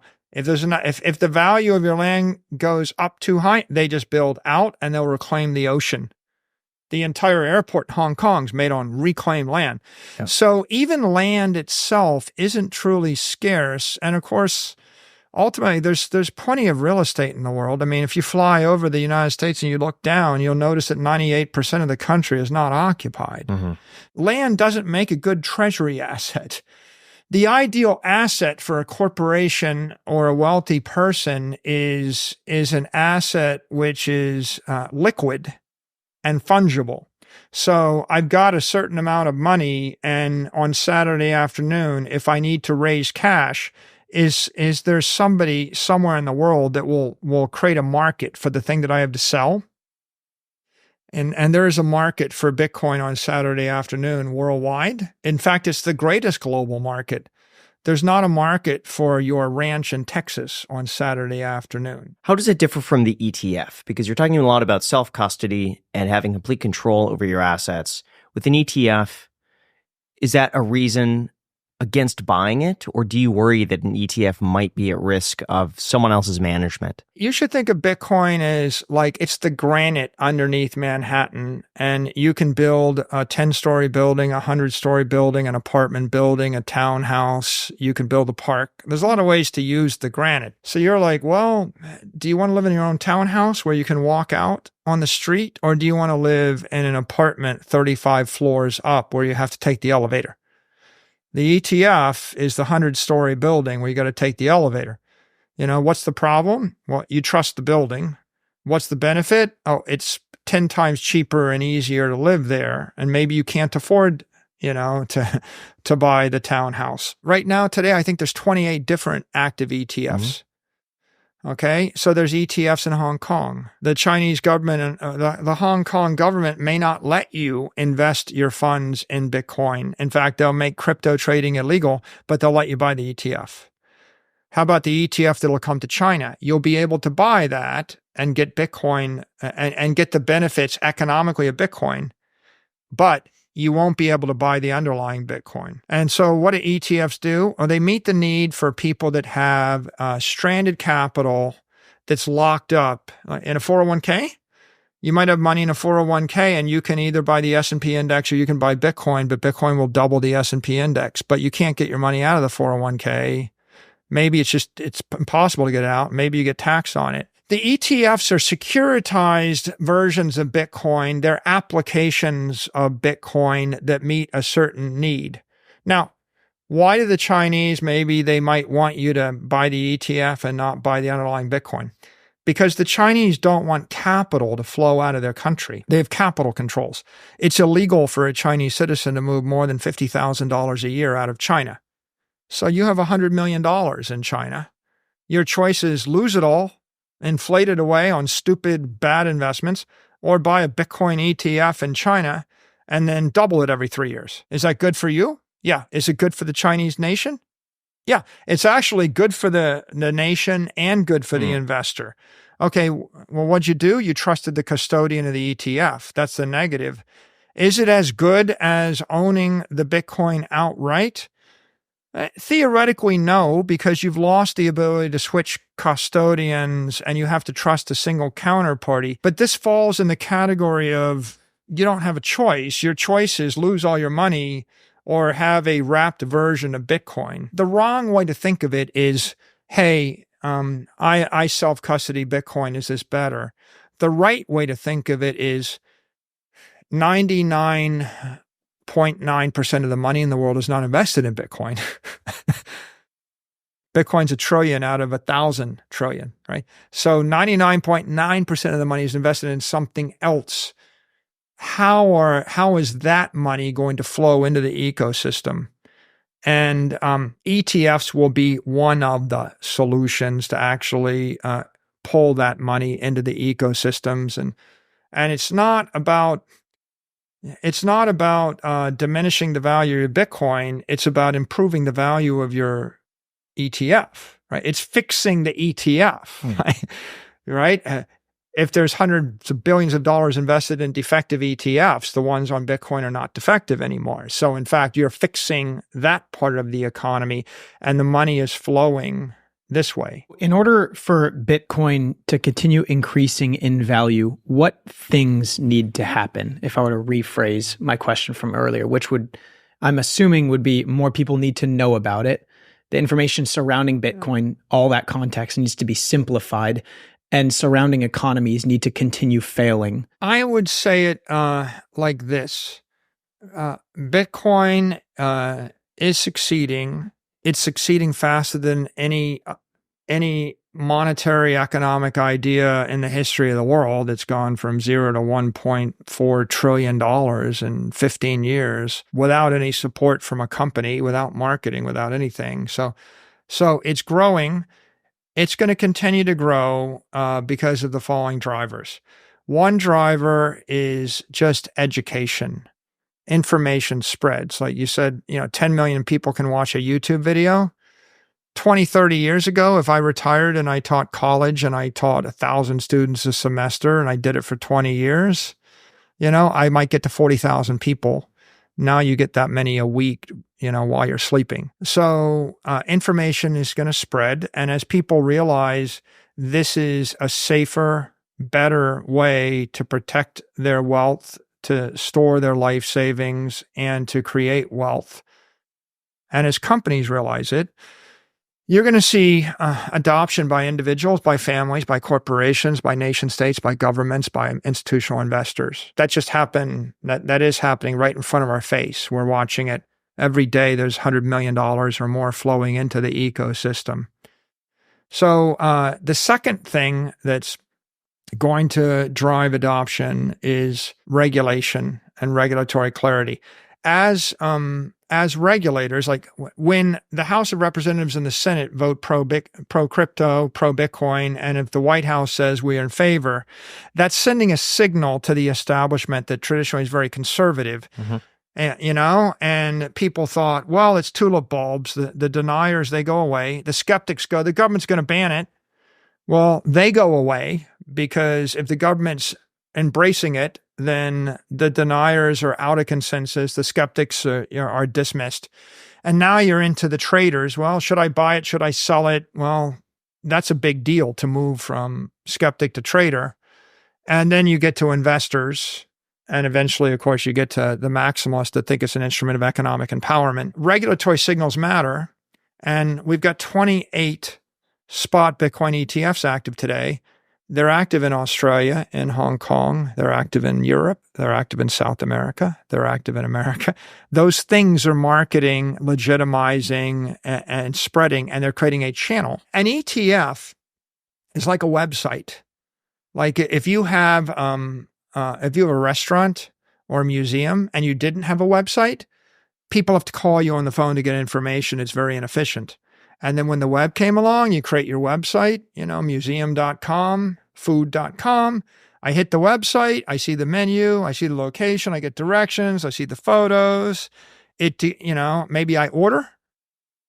Right now, you can't really be a business without a website. You need a website. With ETFs, what ETFs did is they said, well, it used to be you had to go to a mutual fund and it took you like 6 weeks to get KYC with the mutual fund, and then you had to study it, and then you had to wire them your money, and then they invested it. And if you wanted your money out, you had to make a request and you had to wait 30 days, and maybe they don't give you your money back. And, it's very complicated and scary and takes a commitment. And when the ETF came along, it was like, oh, you want this? You just punch in those 4 letters and hit buy. Oh, you change your mind? Hit sell. And who wired?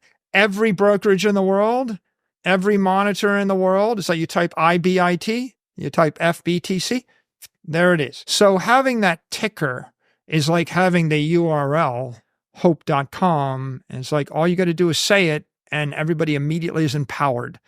So those ETFs, they're spreading everywhere in the world, and you're seeing financial infrastructure get created. And what's the impact of the on-ramp? Well, billions of dollars, and then tens of billions of dollars, then hundreds of billions of dollars flow. Companies like MicroStrategy, when we adopt Bitcoin as a treasury asset, we had none, and then we had 250 million, and then we raised 7 billion, and then we bought, and then we had 15 billion. But then people will go and they will short our stock, and they will buy 5 billion more. So there might be $20 billion. Probably there's $20 billion or something like that of Bitcoin that's actually locked down because one company. What happens when the second company, the third company, the fourth company, the fifth company? So corporate adoption as a treasury asset drives the price up. Adoption by individuals drives the price up. There's company Millennium. They just announced they own $2 billion worth of spot Bitcoin ETFs. That means that the ETFs had to buy $2 billion worth of Bitcoin, right? Just one hedge fund, they've got $64 billion, right? As these hedge funds come in, then they drive adoption. So beyond that, you got to keep in mind it's a technology. And so you take out Cash App and look at it. It's all about Bitcoin. Cash App is used by more than 50 million people. and they sell $2.5 billion worth of Bitcoin a quarter, 10 billion worth of Bitcoin a year or more via that phone. When companies like Apple and Google and Microsoft, when they build support for Bitcoin into their payment apps, into their mobile phones, into their operating systems, that makes Bitcoin more compelling. That'll drive demand. That'll drive up the price. And by the way, all of those are just natural things that the human race is going to do. You mention a driver, which is chaos and inflation in the world. Yes, that's a driver too. The more chaotic the society, the less, if I don't trust the currency, I look for an alternative one. If I don't trust the bank, I look for an alternative one. If you lived in Lebanon right now and you just watched 98% of your wealth frozen by the bank, debased, and then the bank wouldn't give you your money back for 20 years, and I said, well, what do you think about the idea of buying property that's not in Lebanon, that's not in the bank, that keeps going up in value, that you control, and that no one could take away from you? You would think, well, I wish I'd known that 5 years ago, but like you would swear by it. In those societies, crypto adoption accelerates. Go to Brazil, they had hyperinflation. They're very pro-crypto, pro-Bitcoin. And you look at people in Venezuela or Cuba, what else are they supposed to do? But I think it's important to make 2 points. One point is you don't need the world to burn for people to decide that having all their money on their iPhone is a good idea, right? The world doesn't have to burn for you to take photos with your iPhone. Apple would be successful regardless. It just happens, right, that the more chaotic certain parts of the world are, the more there's a stampede of capital toward the thing that's safe. Everybody would move to the United States with all their money if they could. I'm just curious, but they can't. How much leverage do you feel like is in the Bitcoin market? And do you ever worry that maybe with the ETFs buying up Bitcoin, driving up the price, that there is a chance, if people over leverage, that could cause a flash crash Most of sorts? Most of the leverage is in the crypto market. It's in all the other altcoins. Like those altcoins are 10x to 100 to 1 levered. And so all the leverage is in the altcoins, and most of the volatility in Bitcoin comes from the altcoin leverage. The Bitcoin market isn't nearly that leverage. People that are buying Bitcoin as a long-term store of value. And so they're generally buying it to hold it forever. But there's a lot of speculation in the rest. And, you can't stop them. It's a free, unregulated market. They do what they're going to do. I'm not discouraged by the volatility in Bitcoin, because the volatility makes it the most interesting asset in the world. And that's what draws all the capital. And that's what draws all the traders. And that's what drives up the demand for it. And that's what drives up the price. So, in fact, the volatility is a virtue. On Saturday night, if you think there's a war, you're going to dump what you can sell, which is Bitcoin. But when you realize there isn't a war, you're going to buy back in, and there's going to be massive trading. And people that understand it are going to say, hey, that's part of the asset class just growing and getting more powerful. And people that are afraid of volatility will run from it.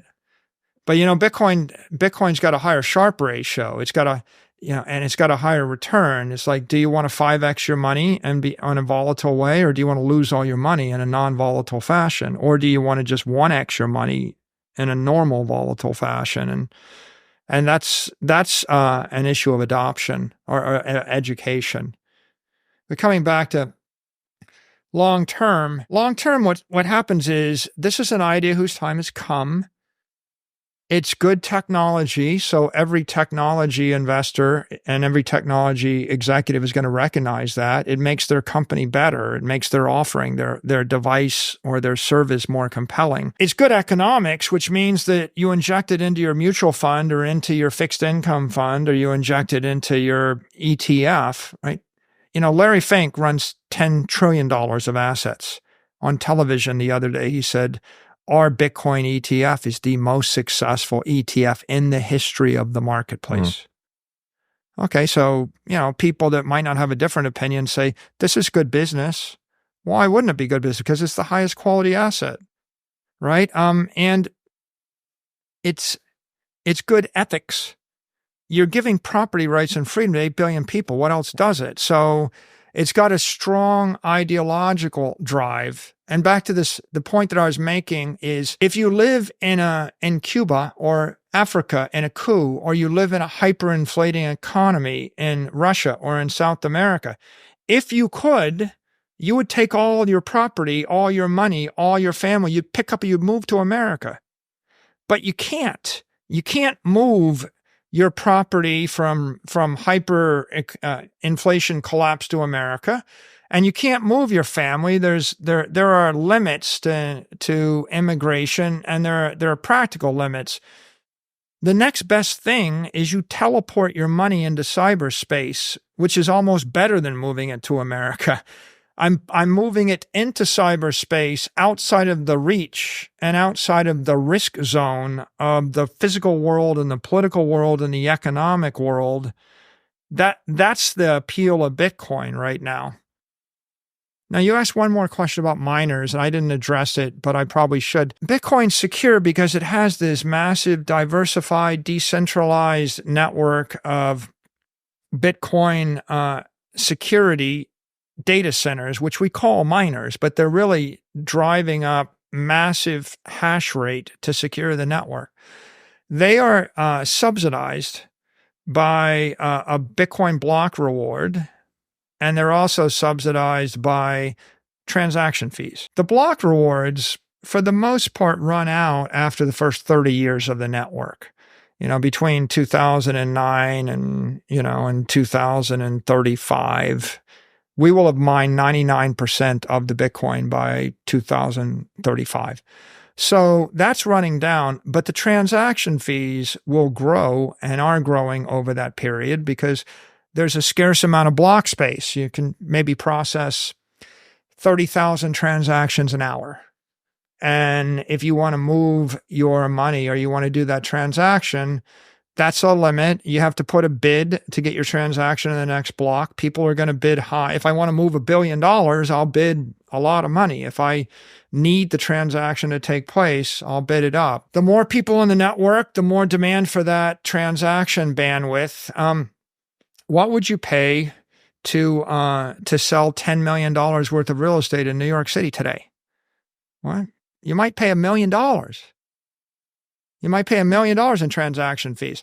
The transaction fee economy works just fine for real estate, right? There's no block reward for real estate. People don't just get a bunch of free real estate every 10 minutes for being in the real estate business. They all work on the basis of a commission. The same is true in the financial markets. So there'll be commissions and fees to trade. There's a very limited amount of transaction space.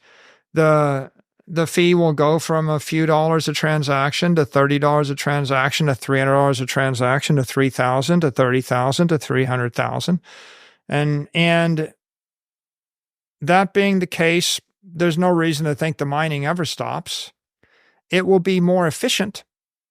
In a world right now, I guess you have $1 trillion asset class and the Bitcoin miners get paid $10 billion a year. So the cost for the security, right? $10 billion a year is like 1%, right? The fees will trend to be less than that. And so that 1% security cost will probably become 0.5%, 1/3%, 1/4%, 1/10%. But there's no reason why the revenues can't go up while the value that's protected goes up. And the incentive is always going to be to run the equipment, even if the transaction fees aren't high. Once you've invested $100 million in Bitcoin mining equipment, it's a sunk cost. You can't repurpose it to anything else. If your electricity is free, and if you have $100 million of equipment, then it doesn't matter whether you make $1 million a year, $10 million a year, or $100 million a year. You would run it for $1 million a year. You would run it at a 99% lower price because $1 million a year is still better than nothing a year. The electricity is worth nothing to you. 1/3 of all the electricity in the world is valueless. It's wasted, stranded. We've got too much. It's like you have a dam. Nobody wants to buy electricity from the dam. The water just flows over the dam, right? Or you can mine Bitcoin. So the genius of the network is everybody that gets into Bitcoin mining does a one-way trade. You take $1 billion, you invest it in Bitcoin mining, you can't get your money out. You can go bankrupt. The equity holder can go bankrupt, then the creditor gets the Bitcoin mining. The debt holder can go bankrupt, then the electricity company, the power company gets the mine. The power company can go bankrupt. The nation state, the sovereign that owns the power company will own it. If you notice, electricity companies never go bankrupt. Maybe they're owned by the state or they're owned by the country, but people decide they want electricity and they'll keep running them. There's no way to turn them off. And that's why even in a crypto winter or bear market, the hash rate just keeps going up. It's a one-way silicon ratchet. And it's like at an 8 to 10 year natural frequency. It's like 8 years after the business became awful, my equipment starts burning out. But you see, even if the equipment burns out, like people they would buy Bitcoin mining rigs for $10,000 at the height of the bull market, and then the market price crashed, and then they're buying the same rig for $1,500. So the price of the equipment will compress by 90%. The price of electricity will go to zero. How does it go to zero? Everybody that's just mining on expensive electricity goes out of business. So when they go out of business, where does their equipment go? It migrates to the next buyer. Who's the buyer of last resort? Someone that has free power. There are actually places where there's where the power is negative cost, where people will pay you to take the electricity. You know, that happens on solar and wind grids, where the sun is shining, the wind is blowing, and we're going to burn out the grid unless you take the power. Wow. Right? You see? Yeah. You know, and it happens if I'm flaring methane gas or if I'm flaring natural gas. The regulator says to you, if you don't actually use this, if you don't cap the flare and use this, then you have to write off and close in the well. And then you take $100 million write-off. There's always going to be people that are going to want to mine Bitcoin, and there will always be a market for Bitcoin equipment that's used. And you want to be a doomsdayer? Well, okay, 10 years later, all the Bitcoin mining rigs all burn out. What happens? Well, what happens is the big semiconductor manufacturers like Bitmain already have the engineering specs. They will sell this equipment at a variable margin of 3%, right? You know, what does it cost for a 386 chip? You know, or what does it cost for a 30-year-old computer, right? At some point, you manufacture it for 5% of the original cost. It gets insanely cheap. Like they put computer chips in greeting cards now, right? And so you're working your way down this manufacturing curve and this Moore's law. It's just like, the truth is guns are cheap. They're too cheap, right? You could buy a gun for $100, right? That works. What you have here is a network defended by technology, and the technology is a one-way function, and the hardware is one-way investment. You can't unknow how to set off an explosive. You can't unknow how to build an ASIC. But now that you know how to manufacture it, and now that you own it, what can you do with it? There's only one thing you can do with it. The only thing you can do with it is provide security for Bitcoin.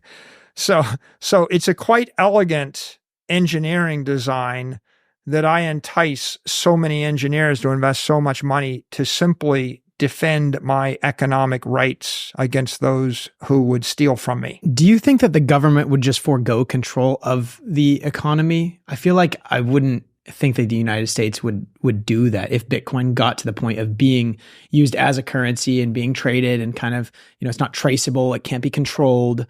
Yeah, it's the government question. Has only ever increased their control over time. So I think the important point there is it's not a currency. Like a currency, properly defined, would be a medium of exchange that is deemed legal tender by the nation state. So if I give you $15, for 3 cups of coffee, it's tax free. It's a tax free exchange. If I give you $15 of Bitcoin for that coffee, and if I bought the Bitcoin a year ago for $5, I just generated a $10 capital gain, and I owe $3 to the government in tax. So in fact, for me to pay you in Bitcoin cost me $18. not $15. And I generate 87 million accounting transactions, which will break your brain. Mm-hmm.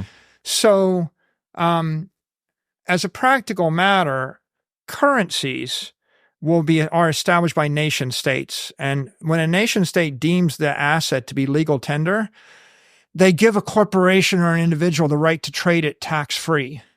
And that's a pretty big advantage. That's a big enough advantage that no company in the United States will ever, like no company will ever trade Bitcoin high speed to pay things or to pay bills, because with normal volatility, you can show mathematically that everything costs 20% more if you trade it and it's not legal tender, you see. Mm-hmm. So nobody's stupid, right? It's just, why would you pay 20% more for everything you buy and accept 20% less for everything you sell, right?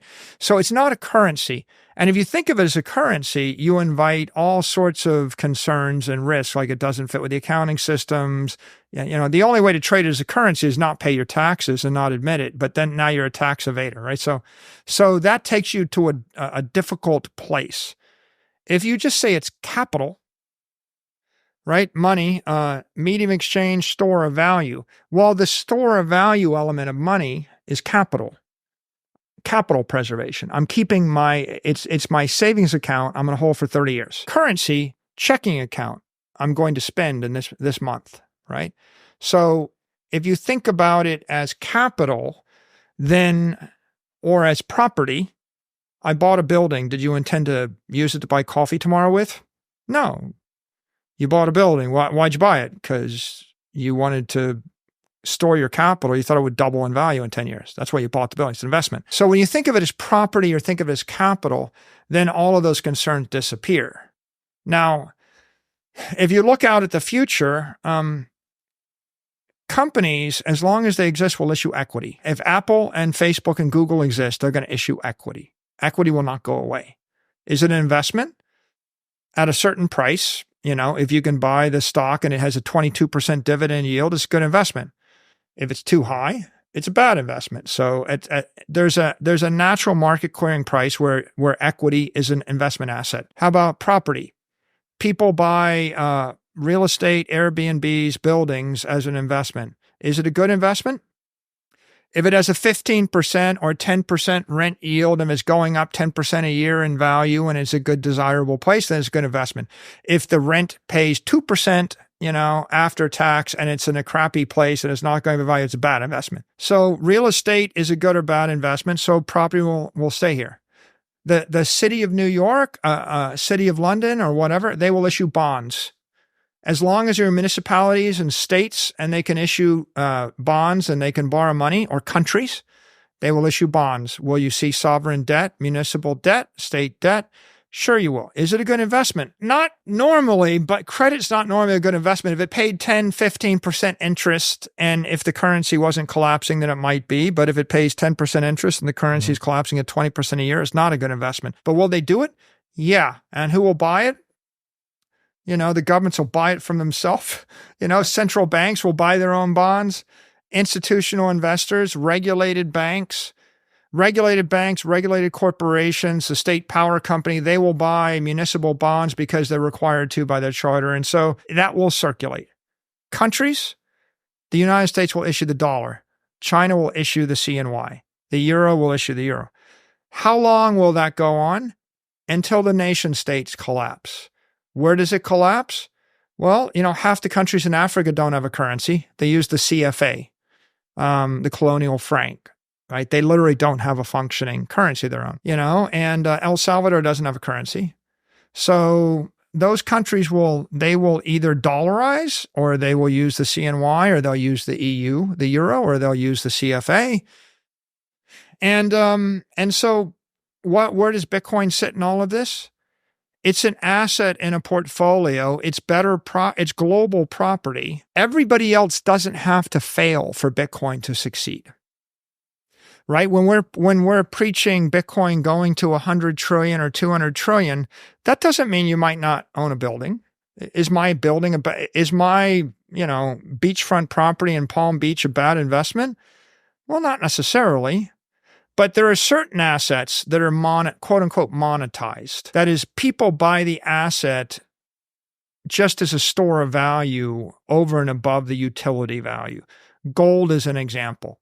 People that are buying gold as a store of value probably are, 70, 80% of the value of gold is monetary value, and the last part is utility value. One could think that over time, Bitcoin will demonetize gold. There's a scandal in Canada where people, the Chinese were coming, the narrative was the Chinese are coming into Canada, buying up all of our apartments and all of our houses and driving the price of housing up. Well, I mean, maybe also the Canadian government was printing a lot of money, driving up the price of housing too. And maybe corporations were buying up property because that was the best way for them to invest their shareholder capital because they had a lot of money. The problem with that is that the houses, tripled in value, but the wages of the people that want to live in the houses don't triple. And so if you triple the price of the house and if you double the interest rate, then the middle class, working class person can't buy a house. That's an example of monetizing a useful asset to the detriment of the society. What should happen is the people that were buying the houses as a store of value should sell that real estate, buy Bitcoin with it. The price of the houses will become more affordable. And then, 20-something starting their career can buy a house instead of living with their parents. The world is rationalizing when people don't irrationally buy assets in order to avoid losing their money, right? In the extreme, if I tell you all your money is worthless next Monday, you stampede to buy anything you can buy, and you monetize soap and you monetize toilet paper and you monetize. You see where I'm going with this? Yeah. It's like when I panic you monetize anything because you don't want to be holding worthless paper. Better to own food. Yeah. Where do you get all of your knowledge from? Are there websites that you look at? Are you drawing from personal experience? Is it mentors? There's a lot of information that circulates on the internet. I mean, so some comes from Twitter. Some comes from YouTube. There's a lot of depth in YouTube. A lot comes from reading. Read The Story of Civilization by Durant. Read History of Economic Thought by Murray Rothbard. Read, there's infinite books you can download. There's audiobooks, and, you can listen to them while you're running, walking, exercising, and the like. I would say it's that combination of podcast, books, informative stuff on the internet, on YouTube, and then the real-time stream coming off of X that I get most of my information from. Like what podcasts? Well, like Lex Friedman, he just does these really in-depth interviews. That's a good source. All the Bitcoin podcasts, they will touch on economic history, protocol history, current events. When you hear people talking about Bitcoin is useful as a lens, because if you hear someone from Argentina describing what it means to them, then you get the conditions on the ground in Argentina from a practical economic perspective. It focuses you, right? And when you hear someone talking about what it means in Iran, or you look at, what's going on in China, what's going on in Russia, what's going on in Europe, or what's going on in Iceland, or what's going on in Canada or Australia, right? What you've got is crowdsourcing of macroeconomic information. You're not hearing it from the talking heads on cable television. I mean, another source really is, financial news, CNN, Bloomberg, CNBC, all these things. But those conventional news sources and, the New York Times, the Wall Street Journal, et cetera, those conventional sources, they tend to filter the information in a conventional fashion. So there'll be a big debate about the unemployment number coming in 0.1% high, and it's at 3.2 or 3.1% this month. But really, 40% of the people don't have a job. And maybe 70% of the people in the world don't have a job that they can sustain them. But the debate will be over the 0.1% on the faux metric, and it doesn't really even matter, right? Mm-hmm. So the conventional channels are useful because they tell you what conventional thinking is. It's good to know what the conventional traditional institutions are thinking. But you have to go think for yourself. And if you want to understand, for example, what's going on in the crypto economy, like, Fit 21 is a bill that passed by an avalanche, a landslide a day ago in the House. It's 484 pages long. You can go click on it and download the PDF and start reading. So I think listening to congressional testimony, which is now available, and Gary Gensler's the chair of the SEC. He taught a class at MIT. The class is online. So I went and I took the class. I was a few years late, but luckily nothing ever dies on the internet. So if you listen to 24 hours of lectures that date back to 2018 by the person that runs the SEC today, and you listen to every word, and then you read every word and every utterance, and then you listen to all the congressional testimony, and then you read all the bills, and then you talk to 100 people in the industry, and then you listen to 1,000 podcasts, and if you have a laser-like focus, then you can synthesize. Where do you have the time for that? Is this all you do? And how do you have a laser-like focus? Do you think that you've learned that, or do you think you were just kind of born with that? This is just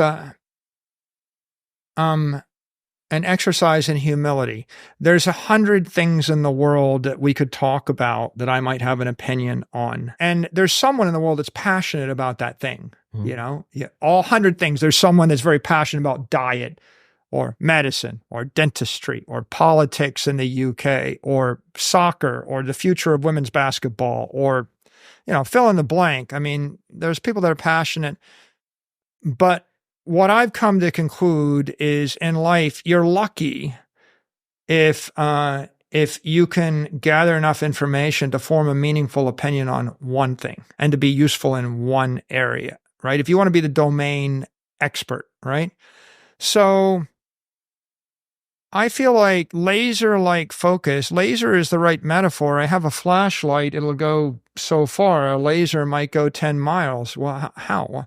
You're focusing, you're giving up the ability to project light every other way. Yeah. You have to make sacrifices. And so in my case, I was the CEO of MicroStrategy and now I'm the executive chairman. But one reason I stepped down 2 years ago and I put another guy as the CEO and I just took the executive chairman role is that allowed me to spend 100% of my time thinking about digesting what's going on in the Bitcoin crypto economy and figure out what's good for Bitcoin, right? What's good and how best to advocate, adopt, commercialize, evangelize, and even raise money to buy more.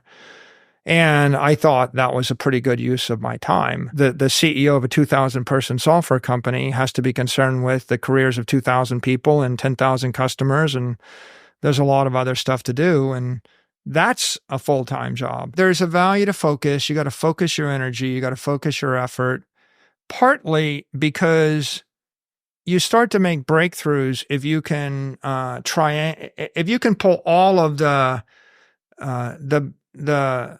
source information.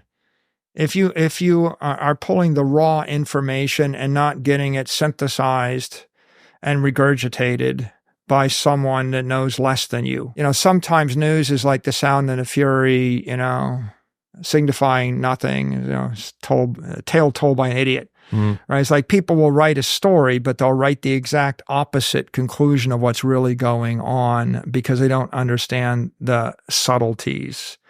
Like there's the what the headline says, and then there's the what the person what the government official says, and then what the executive says, and then there's what they meant. But what they meant is never said, but what's implied. And the only way to understand what's implied is to have enough information about the entire industry and the physics and the dynamics, right? That you can imagine or you can fill in the blanks. Like I know they said that, but that's what they said because they couldn't say anything else. But this is why they did what they did, and this is what they mean. So I think you can say you're a surfer, and you're writing stories about surfing. And, the average person goes and they watch the surfer and they see the guy ride the surfboard. But the guy that's the championship surfer that surfed for 30 years, that obsessed over it, goes and watches the same competition and writes the story, they probably write something different. They're like, why did he do that? Well, he did that because of these following 14 things, the wind and the current, and there's something else, and where the sun was. And, there's just a lot of dynamics.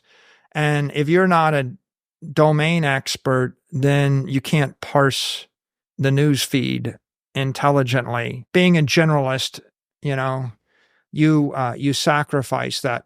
So I think, is it worthwhile to focus? Well, sure it is. I mean, we're talking about solving half the problems in the world, right? I mean, I think Bitcoin is a solution to half the problems in the world. Every corporation, every government, every individual will benefit. So yeah, can I afford to focus on Bitcoin? And what do I study? I study Bitcoin, its relationship to the crypto market, the macro economy, every other asset. And then I think about the regulatory environment for corporations and individuals everywhere in the world and how that's evolving. And I try to stay abreast of all that. And that changes by the week. And that's worthwhile and useful to do.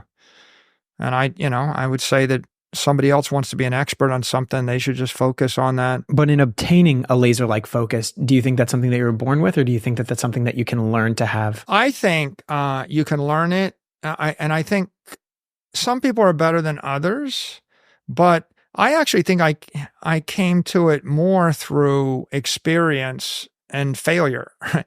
Like, for example, if I go back earlier in my life, I would be very focused for a phase. We'd have a lot of success. And then I would say, okay, I've been successful. Now I'm going to launch 10 other businesses. Yeah, you see this oftentimes, as a dynamic. Someone starts, they have nothing, they're focused, they launch a business, the business gets to a certain size, and they declare victory.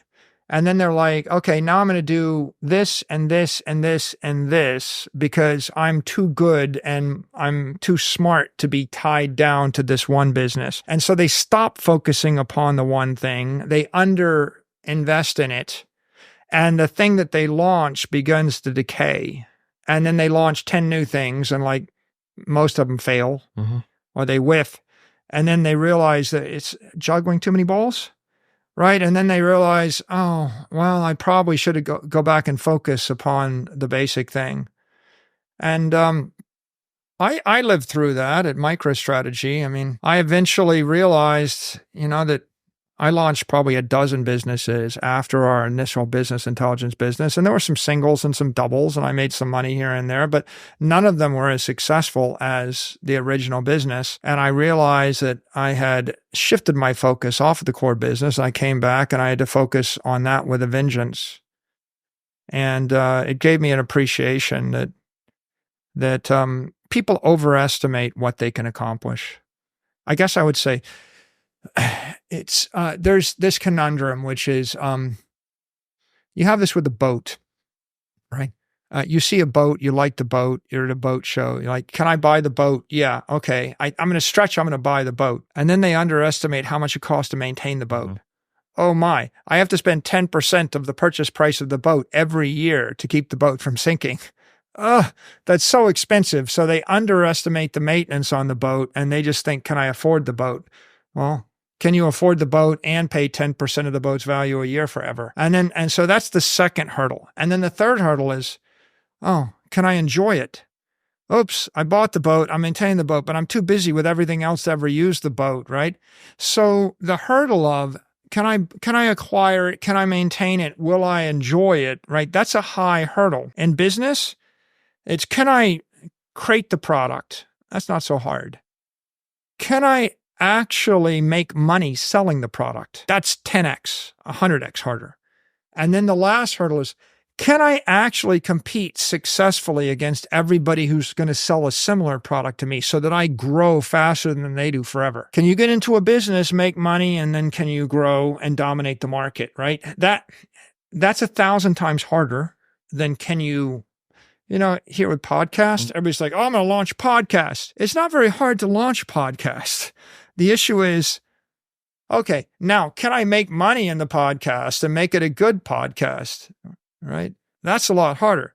Okay, now there's other people all the time. Can I actually grow and compete and stay relevant by continually upping my game continually. Well, you can imagine if I tell you, you got to grow your podcast, you got to make money growing your podcast, you got to keep the quality really high, and then you say to me, well, we've been doing it for 3 years, and now I think we want to, launch a restaurant and a clothing brand, and we have 3 other things we want to do. We want to get into politics and I would say, I really think you ought to go back to focus.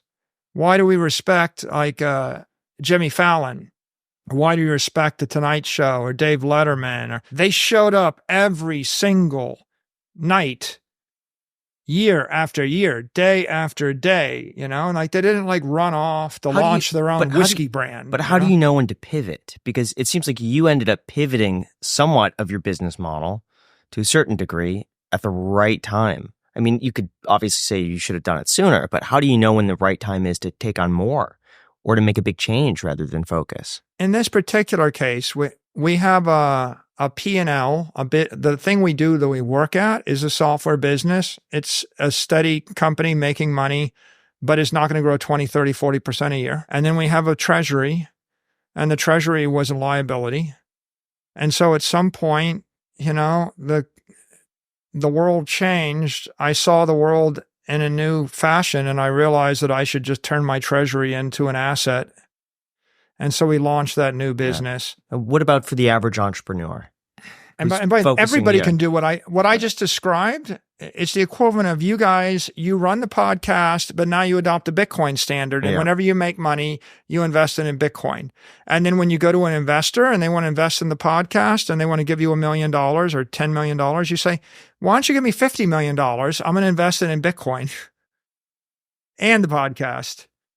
Okay. And then at some point you're still doing the podcast, but Bitcoin's going up 20% a year and you're making $20, $30 million a year on the treasury, but you have an endowment and you're going to do your podcast. Should you do that? Yeah. It's kind of like saying, when should a company get into the internet or start using mobile phones or start thinking about website or, when should we start posting our stuff on YouTube? Well, when you conclude that YouTube is a good distribution channel or a good technology, you should. Technically, the business didn't pivot. 5 people, 6 people work on the treasury part of the business. 2,000 people work on the other part of the business. What we did is just we fixed a defective investment strategy or a defective treasury strategy by flipping the polarity of that. And if you're asking, for my advice for any entrepreneur, I think my advice to an entrepreneur is you've got a business. Think of your business with a P&L and then your balance sheet. If your balance sheet has money, if you have money on the balance sheet and you're investing it in treasury bills, you're generating 3% after tax, but the cost of capital is 12%. So you're losing 9 to 10% of your treasury every year in shareholder value. So you've just jacked into a parasitic system, which is sucking the life out of you. You're being bled to death. And the simple fix there is flip the treasury asset from one that's dilutive 10% a year, the one that's accretive 10% a year. If Bitcoin goes up 24% a year and the cost of capital is 12, right, then you're doubling your treasury every 3 years instead of cutting your treasury in half, right? That's a very simple thing, but that doesn't change how you run the P&L. What you did is you plugged into a technology platform to make you more powerful, to basically preserve or increase your capital. On the P&L, the answer is you plug into a technology platform that makes your product or your service more powerful. So it depends on what your product and service is, but it's simple. If you're a podcaster, right, you think about where are the eyeballs and what is the format. You could create an audio-only format, or you could create video and audio. And if you create video and audio, then you make the best quality video and audio you can, which means that you get on a plane, you've traveled to the person you want to interview, and you set up the cameras, and if the light's bad, fix the light, create the product, right? So you create the right product, then you put it on the right channel, and there you focus upon building that viewership. So if you spread yourself too thin and you kind of create a product which is inferior for 10 different channels, then maybe that's not as good as creating an awesome product for one or two or whatever channels. Obviously, if you want to go on TikTok, you create TikTok content. You take this, you splice it into 15, 30-second TikTok videos and you run it.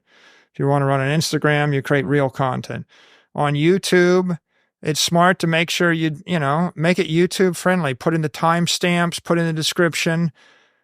Some people are stupid. Like they'll post a podcast video and they'll not enable comments, and then they'll put the wrong header in it, and they have a famous name and a famous topic. You wouldn't say we interviewed a dude about the problems in the economy. You would say we interviewed Michael Saylor about Bitcoin, because my name trends and the economy really trends. Smart. Really smart when it comes. Most people have no idea about YouTube. Just the fact that you said that, you're beyond almost everyone else that we've interviewed. You're just focusing on creating a great product, and you're asking the question, like you're saying, how do we use AI? Right? How do I use AI to create a better show? When this thing comes out, it'll be in English. You can actually translate it to Spanish and Portuguese, and maybe you capture the Spanish and the Portuguese market if you actually have content and, or Korean or Japan. So if I was a podcaster, I'd be thinking hard about the channel and the platform. I'd be thinking hard about creating content that's global. I'd be thinking hard about how I format it in the right form factor that drives the maximum engagement, the maximum likes, right? All of those things. And of course, every year the technology shift, right? Like is Alibaba or TikTok coming and going? Is Alibaba coming and going? And then not even just AI, but if you do an AI and it translates garbage, and there's another AI that'll actually create a good Spanish language translation, then obviously find the right one. And I would say probably in this era, you got to allocate 10, 20% of your time to just considering the changes in the technology landscape. Can an AI drive your car? Do you sell cars? Can you put AI on your robot? Can you build a robot? Will a robot build will someone create what you're creating? Yeah. Right. And so there's a defensive, there's an offensive, and then you're reinventing yourself. But the model I've always had, and I had one of these fossils on my wall, in my office for a while. It's a chambered nautilus. And a chambered nautilus represents a really good model for entrepreneurial growth in business, because it's a creature, a mollusk that, lives deep down and under high pressure, and it creates a shell. And then it's growing, and as it's growing, it's creating a geometrically larger shell, but it's creating it by turning in on itself. So it's always using its previous work as the foundation for its next work, which is twice as much. So it's like, it's the Fibonacci sequence. It's a 1 and a 2 and a 4, or sorry, I'm going to get this wrong. It's not that, but you understand what I'm saying, I do. Which is it's going to spiral out like this.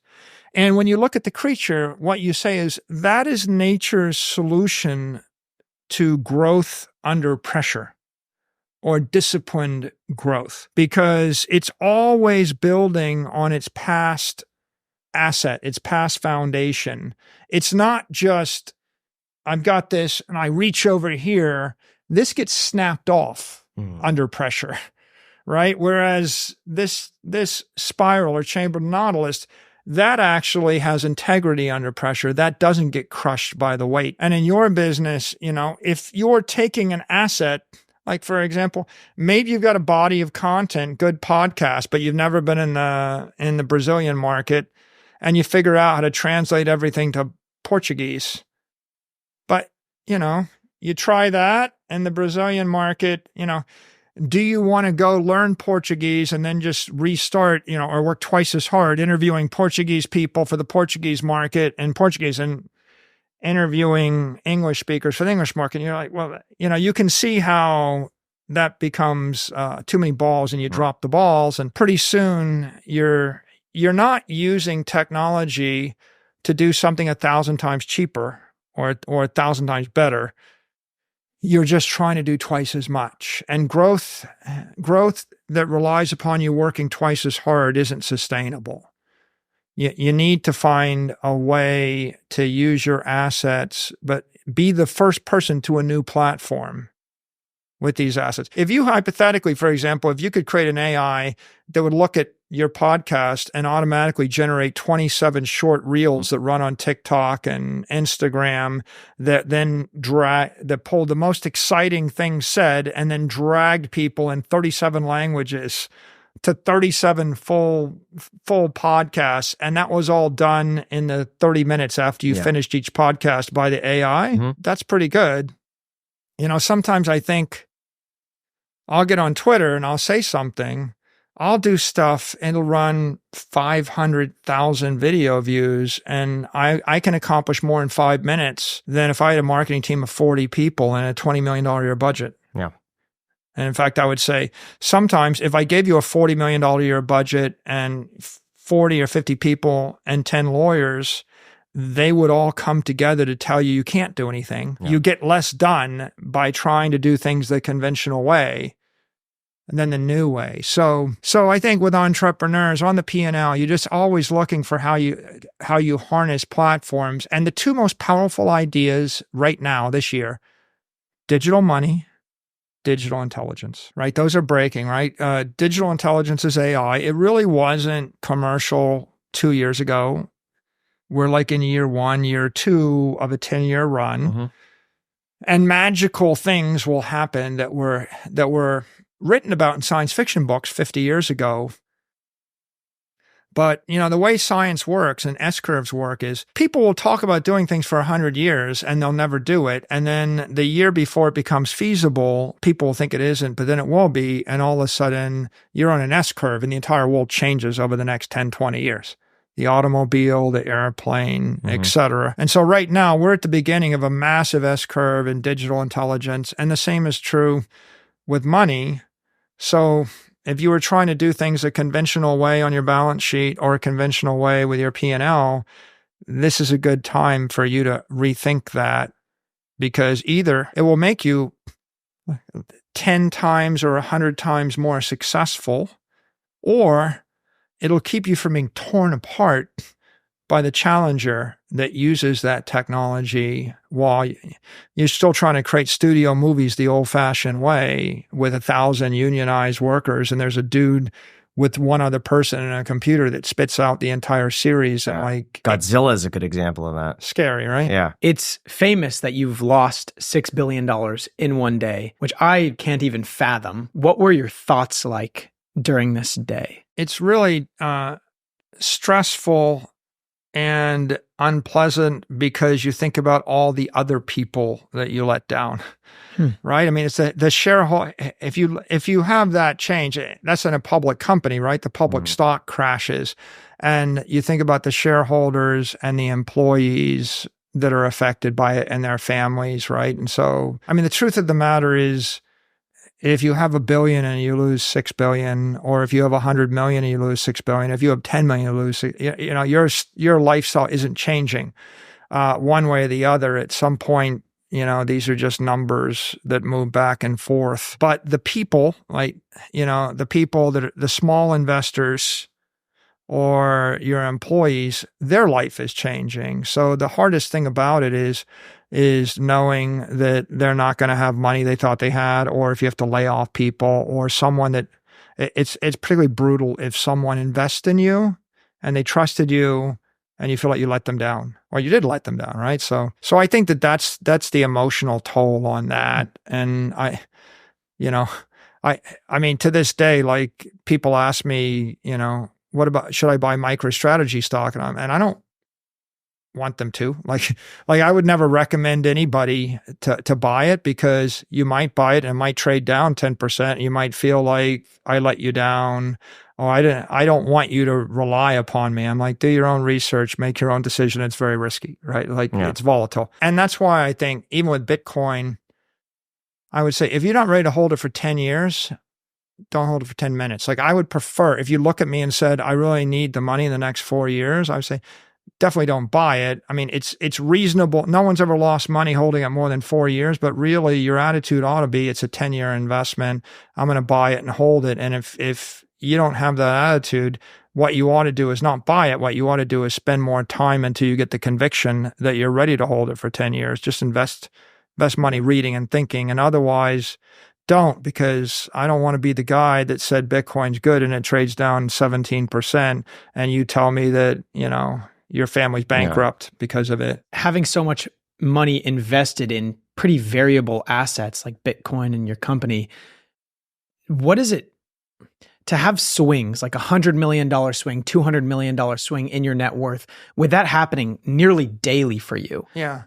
Do you feel anything outside of that? Like, how can any other life experiences compare to that sort of financial swing? I'm going to tell you a true story. I'm with a friend of mine in Vegas, and he's a big gambler. Okay. And so he'll go sit at the table and he'll say, give me $50,000 in chips. We sit down at the table. He's got $50,000 in chips. I have $500 in my pocket. I'm like, I don't have any money. It's like, it's okay. I'll spot you here. Take 10,000. We're going to play. And we start playing, and we're playing multi-$1,000 hands. Okay. And the truth is, I would have a hard time just gambling $50,000, going up and down $10,000. He has no problem at all. But I have no problem at all having $1 billion bet and having it trade down $300 million, or a $15 billion bet and having it trade down $3 billion doesn't bother me in the least. But I would not gamble $30,000 in chips on a blackjack table. That would just drive me bananas. So the truth is, you could imagine that it would bother me. It doesn't. And here's why. It's because the gambling table, I feel like the odds are stacked against me and the house is going to win. And it bothers me that I'm playing a game that's stacked against me. But with Bitcoin, I feel like the odds are way in my favor. And, at some point, 18 months ago, we had $2.5 billion of Bitcoin, and we had $2.5 billion market cap or something like that. And everybody else is freaking out. I'm not freaking out. Bitcoin traded from 66,000 to 16,000.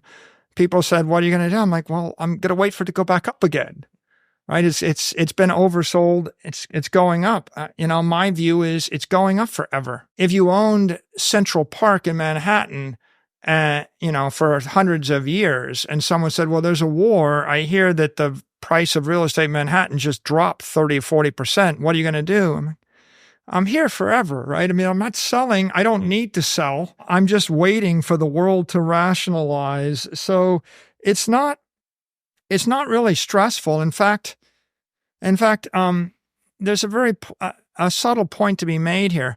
MicroStrategy's attribute is that it's volatile. Like, the reason that we're able to raise billions of dollars of capital is because we're more volatile than Bitcoin, and Bitcoin is more volatile than the S&P index. So that's actually an attribute. It makes the options valuable. That's why there's $30 billion or more of options trading in the options market, because if there was no volatility, the options are worthless. And if the options are worthless, we can't raise money. So we can go to the market and raise $1 billion and pay 60 basis points or 70 basis points. I can borrow money for 0.5%. You probably can't borrow $1 billion for 0.5% interest. I can borrow it for 0.5% interest for 6 years. Okay. And so you're going to say to me, are you bothered by the swings? No, I'm aware that because of the volatility, I'm able to sell a convertible bond that's got a 7-year duration or a 7-year duration and pay 80 basis points interest. That's no recourse, unsecured, right? Which is, and if I didn't have the volatility, if it went away, I would pay 10% interest. And by the way, I'd have to pay 10% interest, and I would only be able to borrow about 1/4 as much money. You have to embrace the volatility in the same way that you get out in the ocean and you put up the sail, and the ocean kind of does this to you, and this is your cabin. And you're like, are you bothered by the motion? And I'm like, well, the alternative is get out and swim.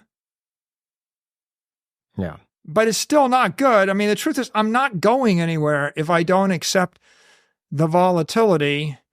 And there's a difference between volatility. Like MicroStrategy had $500 million of cash it didn't need and no volatility 4 years ago. Today, MicroStrategy has $14 or $15 billion of Bitcoin, $3 billion or $3.5 billion in debt. So it's like plus $12, $13 billion of assets it doesn't need. What difference does it make whether the amount trades up $1 billion a day or down a day? It's $1 billion. When Bernard Arnault goes from being worth, 180 billion to 160 billion to 120 billion to 200 billion, do you think it bothers him? Does it change his behavior? I mean, the reason he's successful is laser-like focus on the luxury business, right? It's like that's just an artifact of it. And we can make that volatility go away. You know how we do that? We just give away all the money. Like Bernard Arnault could just give away all the stock and he wouldn't have any volatility. In MicroStrategy, if we gave away the $15 billion, we wouldn't have any volatility. But volatility is vitality. It's life, right? So you're better off. You do bring up an important point, which is conventional wisdom in corporations is volatility is bad and capital is toxic. So most corporations in the world, what they do is they say we have to give the capital back to the shareholders because holding it as debt is obviously destroying shareholder value, right? You notice the big buyback at Apple, the big buyback at Facebook, the buyback at Google, the buybacks, the capital is toxic. It's like, I want to get rid of it. Why is money a bad thing? Think about it for a second. Because you've got to invest in the wrong asset. You've got the wrong kind of money. You're holding 100 billion of pesos, it's going to zero. If you're holding 100 billion of Bitcoin, it's doubling in 3 years, right? So the capital is toxic, so they decapitalize, which is pernicious. And the other thing is volatility is toxic, and so they want to get rid of volatility. Microsoft sells contracts 3 years in advance, like a 3-year enterprise agreement. Like, I just want long-term rental contracts. Like, I want you to agree to buy the same thing from me for the next 3 years with the CPI escalator, and that way there's no uncertainty. I mean, the issue is if there's no volatility on the P&L, there's no volatility on the balance sheet, and then if I want to evaluate the stock, I can look at it once a year, put a price on it, buy, and snooze on you for the next 364 days, right? I mean, what's going to happen? Nothing. Well, if nothing happens, the options are worthless. You're not going to trade the options. That means you're not going to trade the underlying equity. That means the stock options for the employees become worthless. So how can you succeed, if you have no capital and you have no volatility, right? And the answer is you're just going to have to work yourself to death. If you can't grow your revenues 15% a year, then you're going to fail. And so in that case, that explains why most corporations have a life expectancy of 10 years. They're all dying in 10 to 15 years because they have toxic capital and they have dysfunctional financial strategies. And so these things that other people want to run away from, I think you should be running toward those things. What's your biggest insecurity? That's an interesting question. I suppose my biggest insecurity is I don't want to let people down. Like at some point, if more and more people trust you or put their faith in you or you feel more responsible for them, I've got employees, 2,000 of them. I hate the idea of letting them down. I've got shareholders, now lots. I've got bondholders, and I've got stakeholders. So now we become important to them. And then you've got the entire Bitcoin community.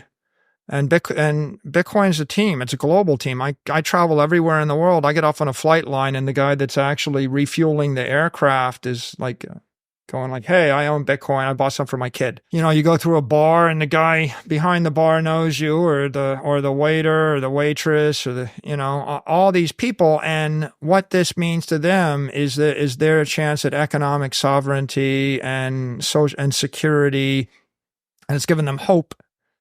So if you're lucky enough, right?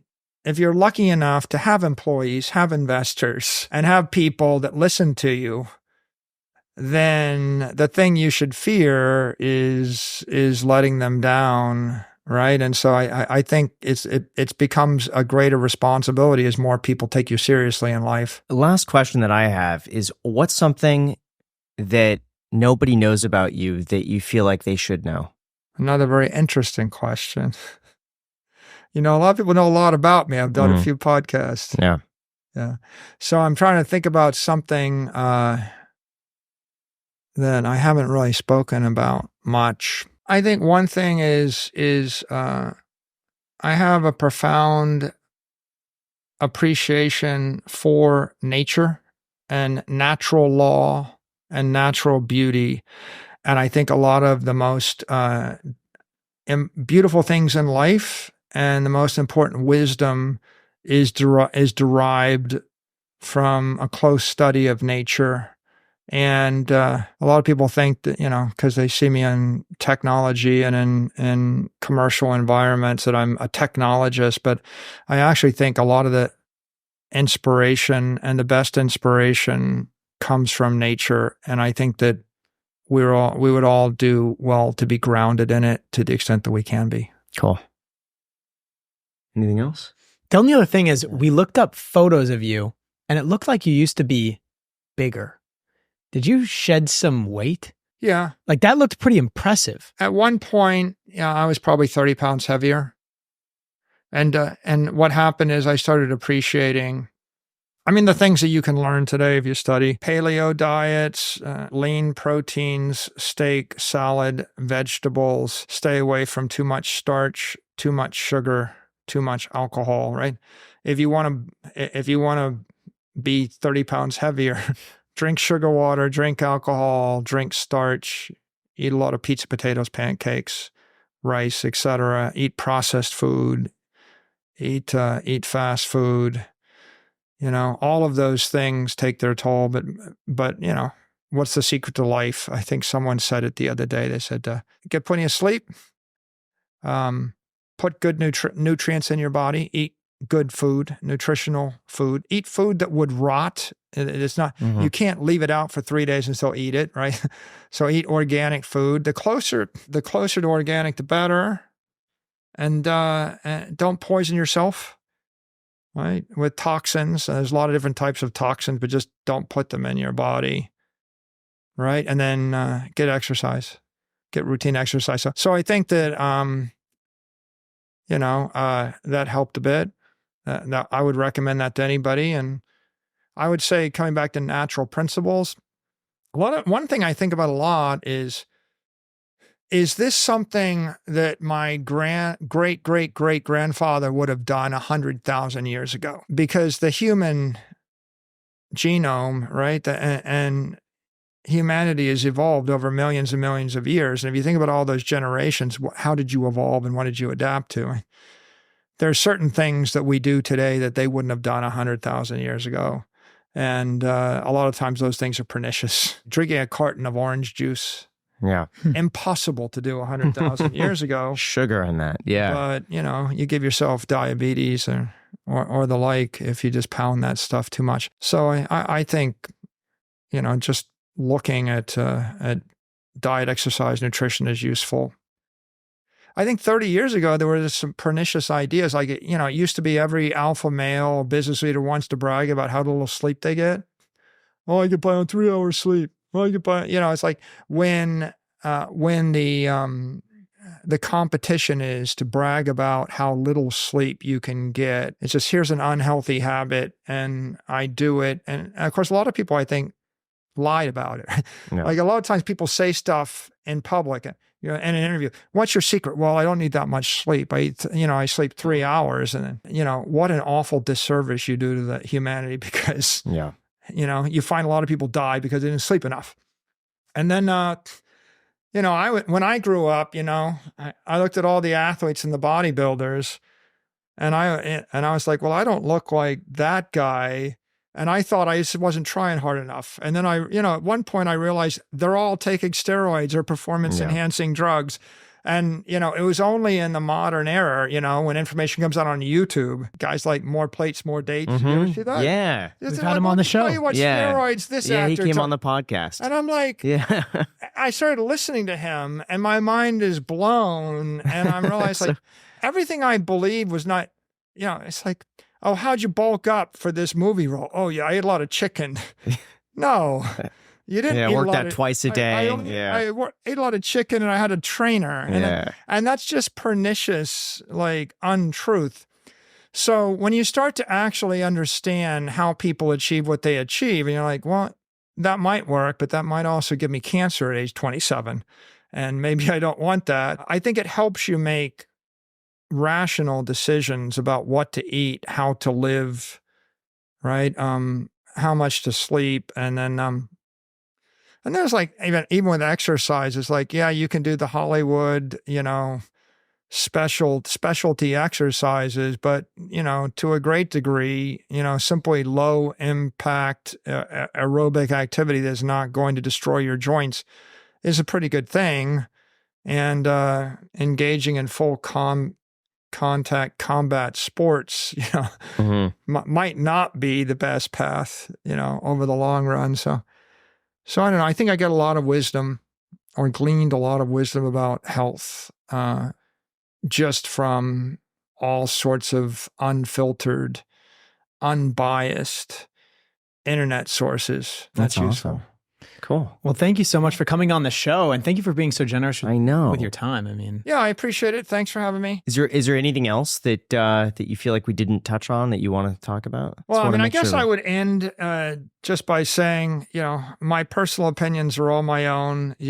Form your own opinions. My primary professional opinion is Bitcoin's good, and if you don't know that Bitcoin is good, don't go buy Bitcoin because I said it's good. What you want to do is go learn about Bitcoin. I think that you will spend 40,000 hours of your life, maybe 60,000 hours of your life trying to make money. It is worthwhile to spend 100 hours of your life figuring out how to keep it and figuring out what it is and thinking about that. So most people won't. Most people will. They'll just go do something because their friend told them to do it. But if you do it for a shallow reason, you'll probably panic and sell it or do the wrong thing or get confused by another shallow reason. So I think that the best investment anybody can make is go spend 100 hours, studying Bitcoin, then study economics, then study the, history of money, and then think for yourself and think really, really hard about risk and the like. And some resources to do that, or if you go to hope.com, HOPE, just remember Bitcoin is hope. It's a website we run. It's got a ton of Bitcoin resources, courses, books, materials, interviews, et cetera, that you can get to, and other people that are experts. You can go trace down that rabbit hole and look at them. So that's one place to go. I think if people are interested in my Bitcoin musings, follow me on X, Twitter. I'm Saylor, Saylor, and otherwise, I wish everybody the best. Cool. Yeah, we'll link to everything down below in the description, so it'll be super easy, including hope.com. Okay, thank you. Perfect. Thank you Thanks so so much. Till next time.